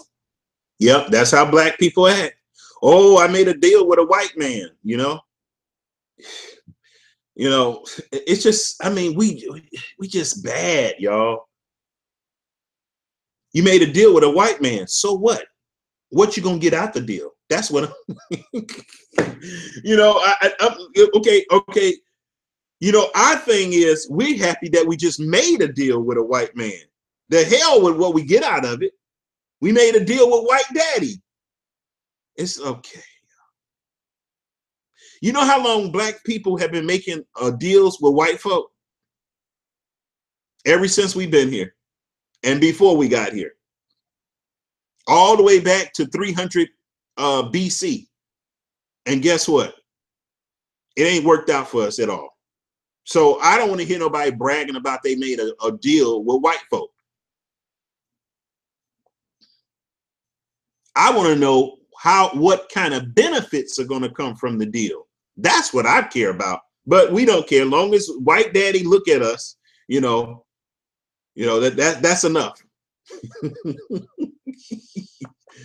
not the same thing. And so what I believe with Jay-Z's deal with Tidal, it was a fire sale. He had to unload it.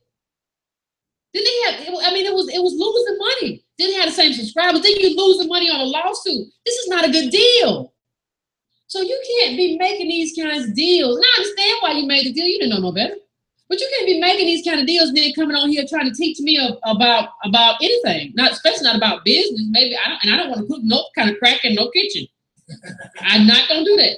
So I mean, I don't know what you can teach me.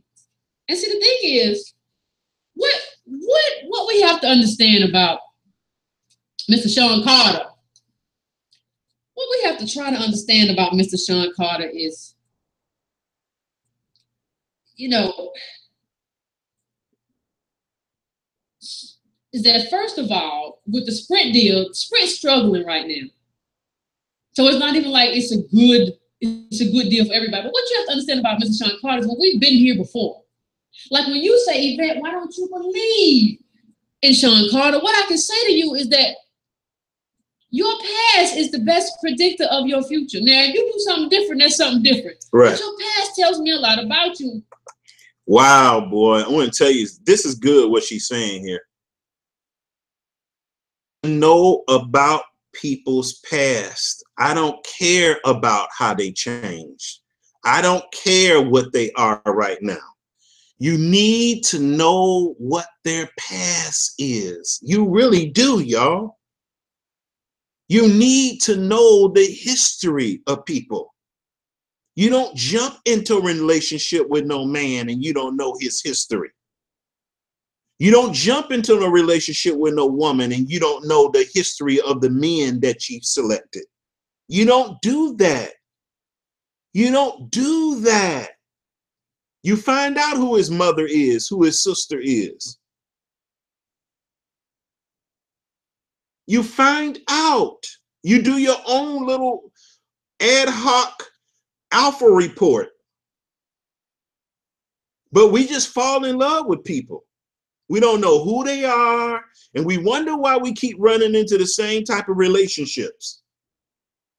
Because you keep looking for the same type of people.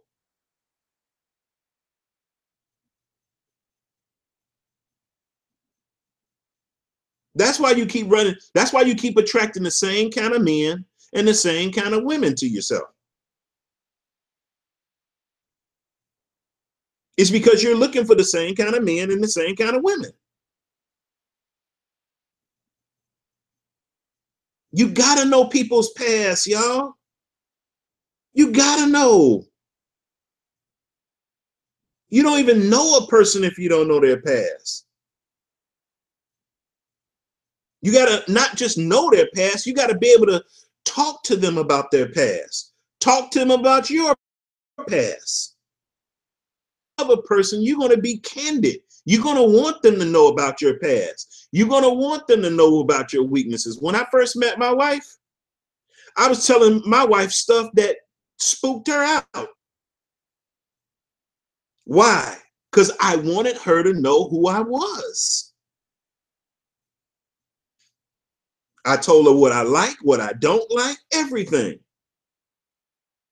I was racking my brain trying to dig up the most dirt I could find and present it to her, so she would be able to make an intelligent decision about me.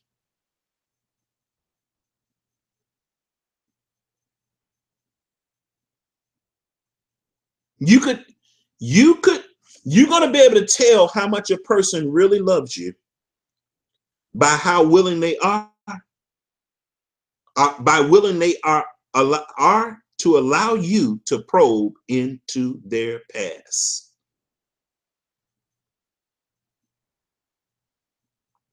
And I'm specifically talking to the ladies right now, because it seems like they always end up at the bottom of the stick on this thing. I'm not saying that men don't, but it just seems like there's a greater tendency for women to always get the blunt trust, forced trauma from these type of situations.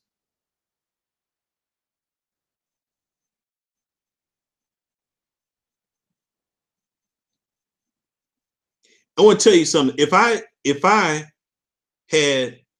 my wife would have had children when I married her, you know what one of the first things I would have wanted to do?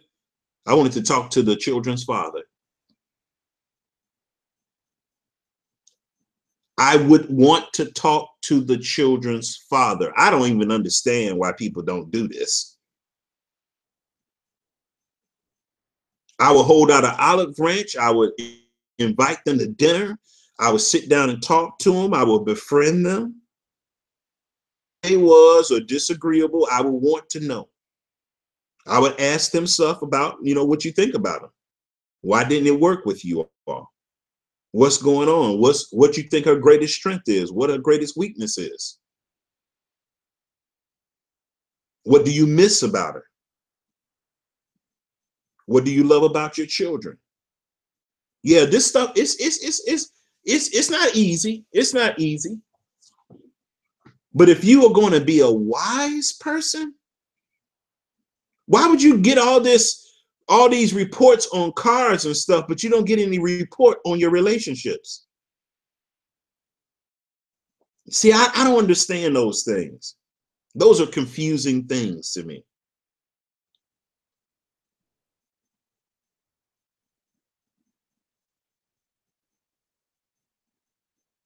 I mean, that's the time that you want to learn those things so you can understand what the deal breakers are for you.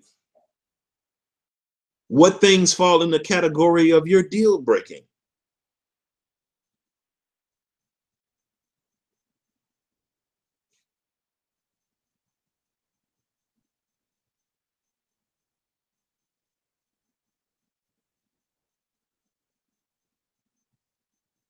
And that's a good point, Galia. That's a good point.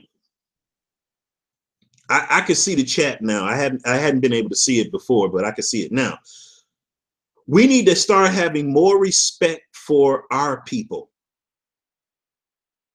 And when I say our people, I'm talking about it. The respect that we have for our people got to be different and above the cut that we have for our enemies. When they see us get together and start talking and communicating, especially with our women,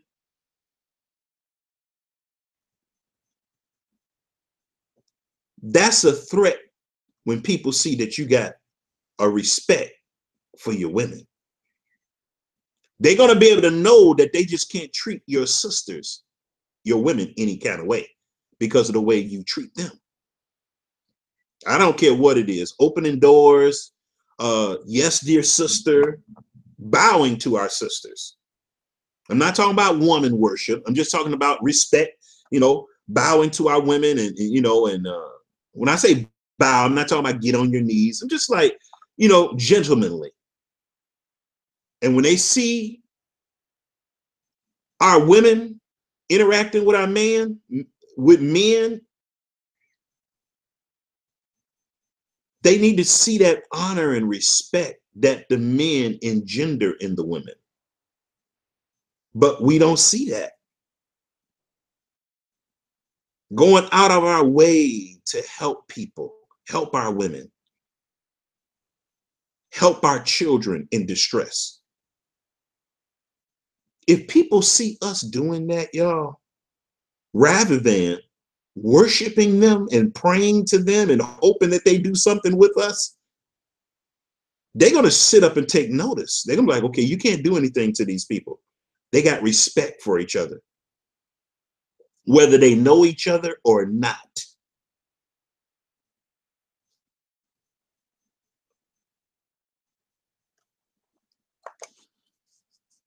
It don't tell me everything, because I tell you, I've changed my mind on a lot of stuff. So it don't tell me everything, but it tells me something. It tells me something. And so what does it tell me? Well, let's go back. Let's take it back. Let's take it back. Now, do y'all remember when Jay-Z said what he said about Harry Belafonte? He put that on the card. Y'all remember that? He told, Harry Belafonte, basically, you got to respect the youngins. And he said, I am charity. What do you mean? I am. You don't look for charity, but I am charity. That's who I am. I am the charity. Black people don't need charity. I am that thing. I am what Black people are looking for. And he did a little diss track to my. We don't need clean water. We have Jay-Z. We got Jay-Z. Now, in 1 Corinthians chapter 13, it talks about charity. Okay. 1 Corinthians 13:1. Now, Jay-Z said he is charity. Okay. That's just another way of saying that you're God. You're the Most High. Okay. As a matter of fact, I understand that in his some of his music, he is actually saying he is God. Of course, they are.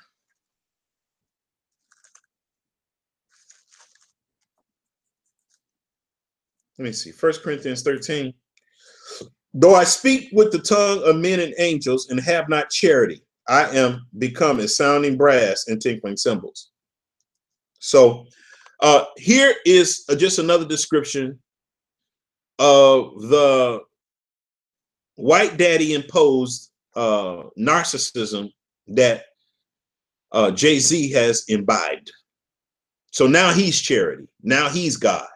Another word for charity is love. The Bible says Yahuwah is love. So there you go. There you go. Hey, you don't know what you need clean water for? What you drinking for? I'm trying to get a business contract for my. I don't need that. I got Jay-Z. You got Jay-Z. I mean, he's your inspiration, isn't he? I don't need a contract. He's your God.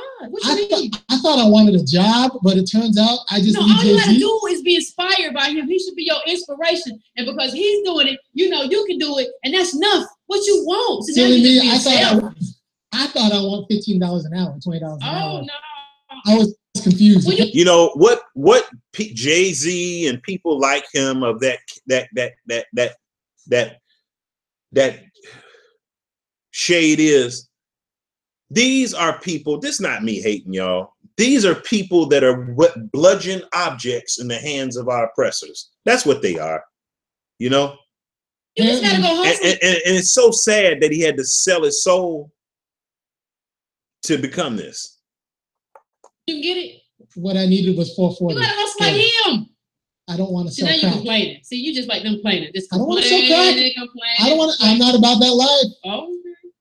I guess I don't want it badly enough. You don't want it badly enough. See, if you'd be in the streets and you'd be cooking the pot in the kitchen or whatever, the baking soda or whatever. I don't know. You're right. I don't deserve clean water. No. I don't deserve clean water. No. I don't want to hustle for that life. I don't deserve clean water. I don't deserve good schools. No. And this is something I want to say. I want to say this. I'm gonna close this soon, but it's a certain part I want you to hear. I want you, and I'm about to get into again why Jay-Z is who Jay-Z is. But I want you all, if you don't take anything away from the conversation that I'm having right now, it's this. Do not, or be very wary, do not accept any kind of speculation or explanation of the condition of Black life that does not include politics. Now, that's where I part with her. I part ways with her. That's her thing. That's how I know she's a humanist, you know? Okay. Articulation or explanation of the condition of Black life that does not include politics. Be very suspicious of anyone who comes to you with a solution to your problem as an African American descendant of slaves in this country that does not involve good Black politics. Okay, let me tell you something about this good Black politics thing that I really have a problem with. You remember when Daniel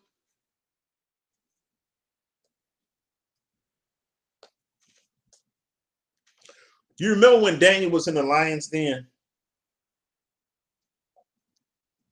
What Black politics could have got Daniel out the lion's den? None. The three Hebrew boys over there in Daniel chapter 3. What Black politics could have got them out the fiery furnace? Why didn't Daniel come and save Shadrach, Meshach, and Abednego from the fiery furnace? It wasn't going to happen, y'all. Black politics? What Black politics was there to save us from slavery? What? Tell me, please. What Black politics was able to save Haiti from the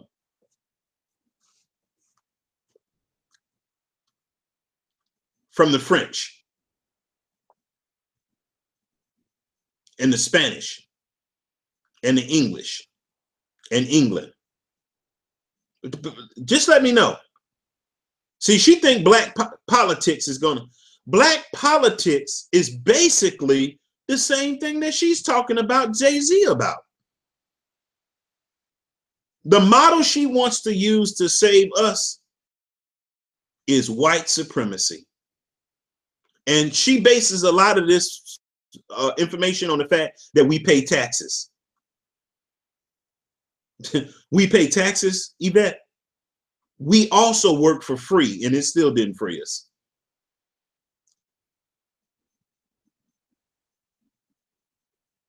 So, you know, that part, because she don't know she an Israelite, she's all about this Black politic thing.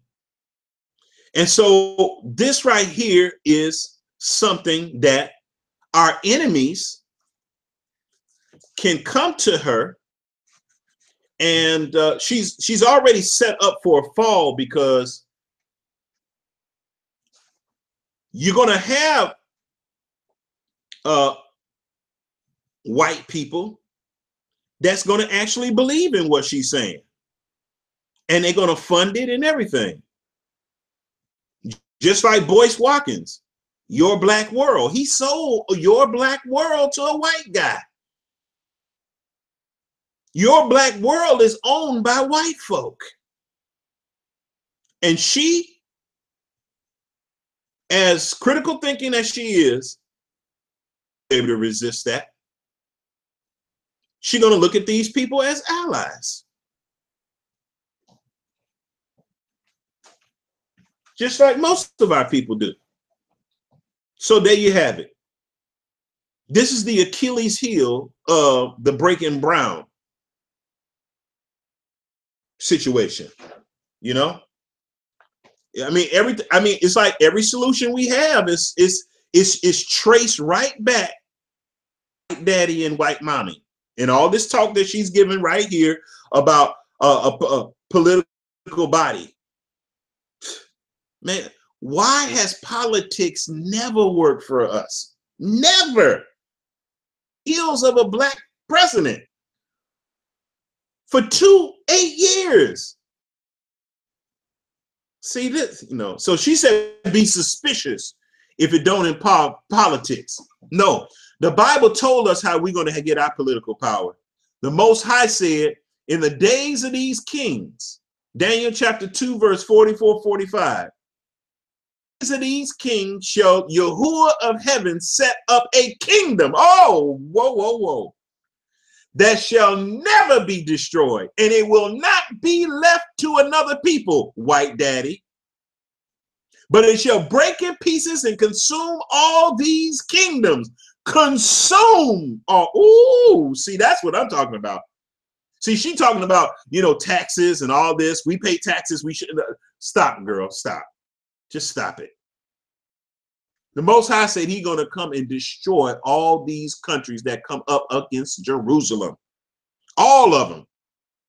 That's our political body, is the power of the Most High over these people. And even before that, he said, what did he say?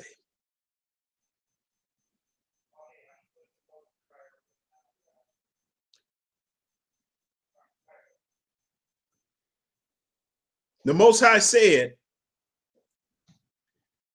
that he will be for a little sanctuary for us.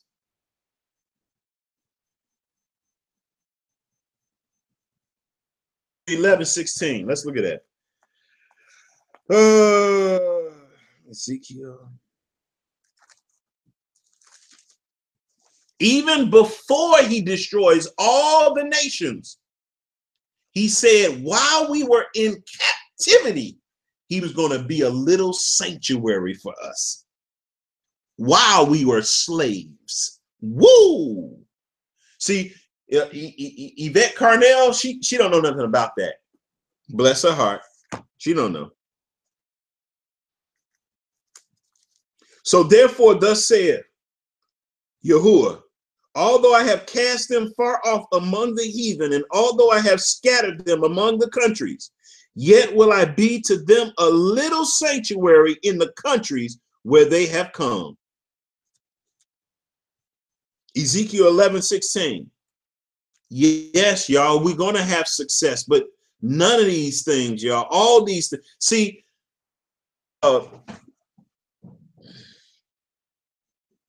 the altruism. I think the altruism of this dear sister, it has a problem because it's just another form of nihilism for what the Most High has in his character and his law. It's nihilism, because that's what humanism is. It's just another form of nihilism. Nihilism is what? Just basically breaking the law.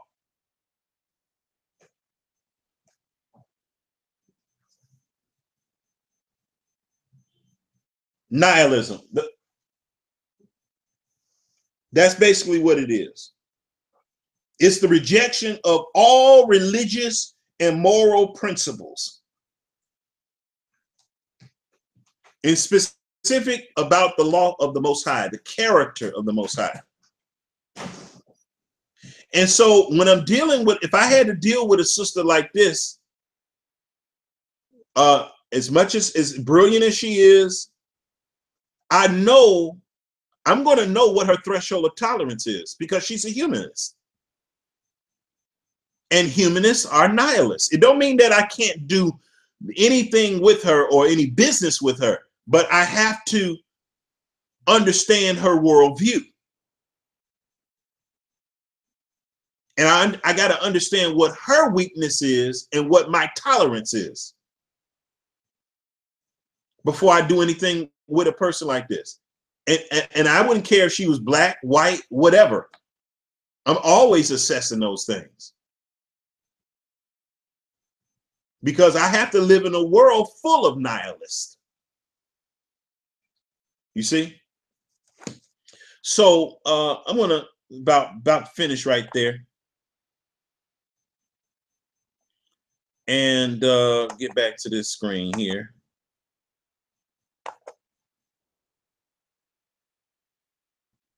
And okay, how did that go down? They keep knocking that down.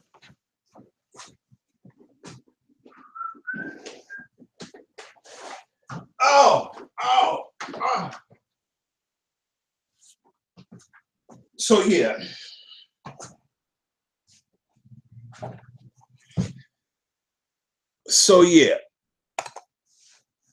So I'm going long, I'm going strong. I understand that. You mean you don't have to watch the whole thing in one sitting? I know people got other things to do, and you know, people visiting family and friends, enjoying the weather. You know, it's their day off and all of that kind of stuff. So I get it, you know. But this is here for your perusal and everything. But I'm glad that you all came and sat with me. And let me see, hip hop, Christianity. Hey, y'all, don't think, let me tell you something. Hebrew Israelites are in such flux to keeping the law. And when I say keeping the law, I do not mean what Hebrew Israelites mean. I don't. When Hebrew Israelites talk about keeping the law, commandments, and statutes, they thinking of a static list of do's and don'ts, and that's it. They got the character of Satan. But when I talk about commandments, statutes, and laws, I'm talking about having the character of the Most High. And that is the law of the Most High. It's not just do's and don'ts. It's not. It's about character. And I'm just seeing too many of our Israelites, they don't have character. They don't have honor. We don't even have honor for our women. That's how I know they're lawbreakers. They won't get married. However they define marriage, they won't do it. Whether it's in the law or whatever, they won't do it. And I want to tell you another reason why I know. That Israelites don't keep the commandments. I want to show you why. Anybody that reduces marriage only to sex is a pervert. I mean, it's only sex. And don't you hear them say this? Sex is marriage. Marriage is sex. Am I making up stuff here?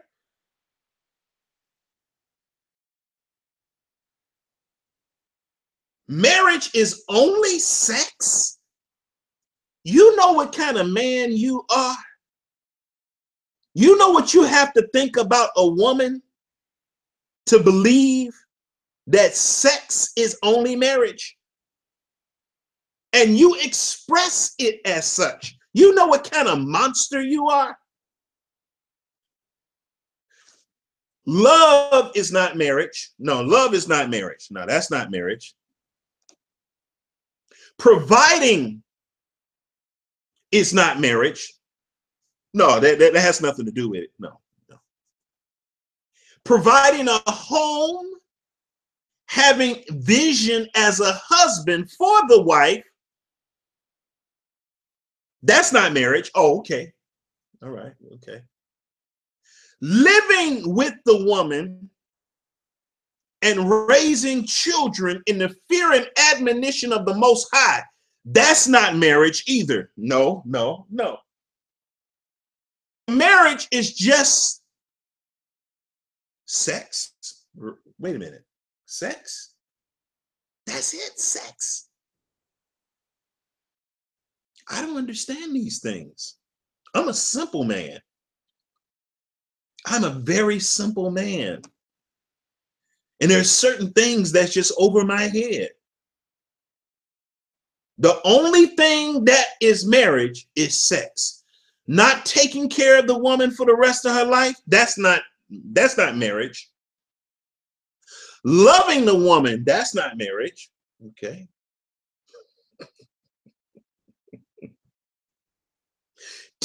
Oh boy.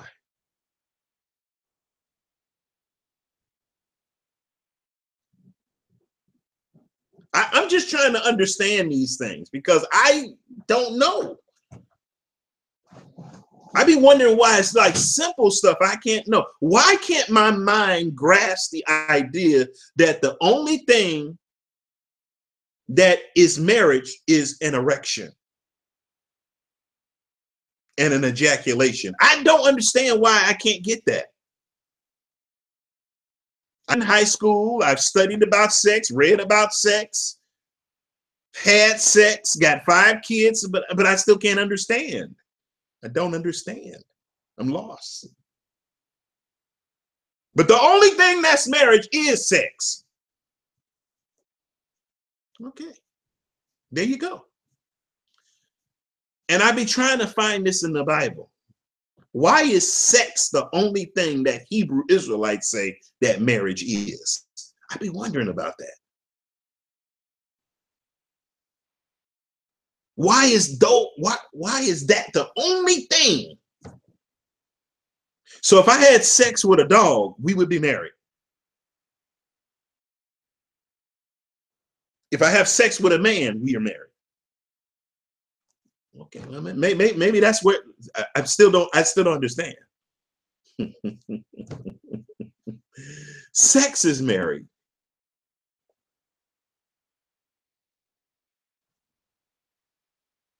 I don't understand it. I'm trying to grasp these things. These are like the mysteries of life to me. But anyway, I'm going to come back later on today, and we're going to have another case study. But this case study is a sister sent this to me. Beautiful sister brought this to me. And I listened to it last night, and boy, I'm just amazed. This is going to be on more about Hebrew Israelites. I mean, because everything that I have listed here, y'all, is what white supremacy is given to us. Jay-Z, hip-hop, Christianity, what is currently known as Hebrew Israelites, and black political body. All this stuff is basically the same thing, by another name. And I will tell you why. Because I don't see none of this stuff in this list here changing our character as a nation. I don't see it. The way that this, no, I don't. I'm not saying that we are not Israelites. We are Israelites. I don't have no problem with that. But the trajectory that this thing is taking, it's already been derailed by white supremacy. It's Hebrew Israelite is already controlled by white supremacy. And y'all going to see this. Y'all going to see this real clear. How is it? The same way they took over Black Power, Red, Black, and Green, Marcus Garvey, Nation of Islam, and everything else we've ever had. This is just another thing. And this lets me know that guess what? Something is about to break. Because all that other stuff, we wasn't no Egyptologists and all that stuff. But this right here, you're going to see a great persecution break out among real Israelites. I don't care if they in a camp or not a camp. They're going to stand up. They ain't going to, no, they're going to stand up and they're going to be ready to die. And guess who's going to be after them? Black folk. Yeah, it's going to be black folk. Same people that was after Yahushua. Black folk. The same group of black people that said, we have no king but white daddy, but Caesar. The same people who stood in the judgment hall and said, we have no God but Caesar, the white man. We have no God but Caesar Borgia. It's the same black folks that's descendants of those people, spirit, They're going to come alive and say, we have no king but white daddy. They say it every day. They say it in hip hop, Christianity, Hebrew Israelite, black politics, all that stuff. Reality TV. So I'm going to get out of here.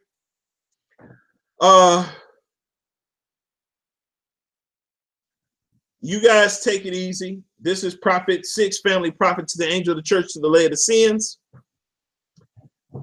And y'all don't get caught up, y'all. Be true. And for my Caucasian subscribers, you believe in us, support us. Period. You believe in us, support us. Period. This is not a joyride. This is something I really take serious. And the Abraham blessing is yours. You don't get no Abraham blessing if you're not supporting Israel. You can just forget about that. I don't care how much you pray, fast, or whatever. You ain't no. What's that? 1 Peter chapter. What's that? 1 Peter 4:13, I think. Let me see.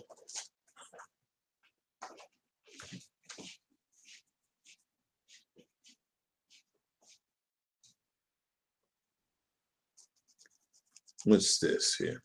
It's a scripture I want. Oh, my pages are sticking together. Where you going, baby? Huh? Where you walking?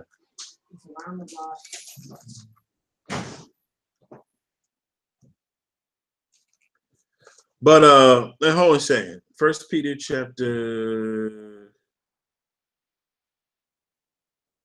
Maybe it's 1 John chapter. Let me see. Looking for a scripture here. 1 Peter 4 verse 6. Maybe. Let me see.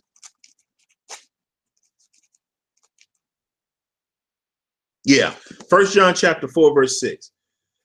We are of Yahuwah. He that knoweth Yahuwah heareth us. Do you hear us? I'm talking about all those nations that are on this channel, subscribers or just stumbled on it. Do you hear Israel? Do you hear the cry of the prophet? Do you hear us? Okay, well, we're going to test you right now. We are of Yahuwah. We are of Yahuwah. He that knoweth Yahuwah heareth us. It don't say you ignore us. It don't say you ignore us, period. It don't say you ignore us. Or it's inconsequential and all that. No. It says he that knoweth Yahuwah will hear us.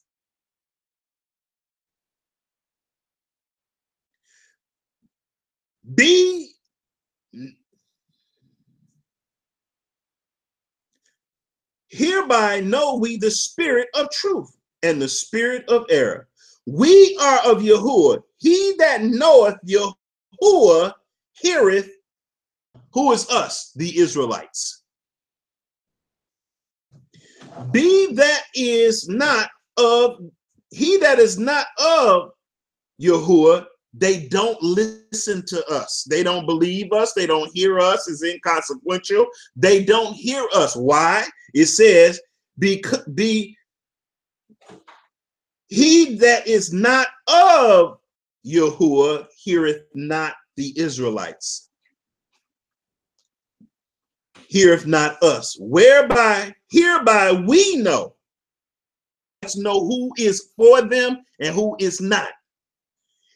This is how we know the spirit that a person has, a nation has, an individual has, Israelite or not. So if you don't hear us, guess what? The Most High don't hear you. And that's how we know that you're not of our spirit. You don't have a spirit for Jacob, Abraham, Isaac, and Israel. So I just wanted to throw that on you. 1 John 4:6. And I'm going to get out of here. You all have a nice day. This is my channel, The One Tough Guy. And yeah, I've probably been on here about 4 hours now. I don't know how long I've been on here. But anyway, you guys take it easy and shalom.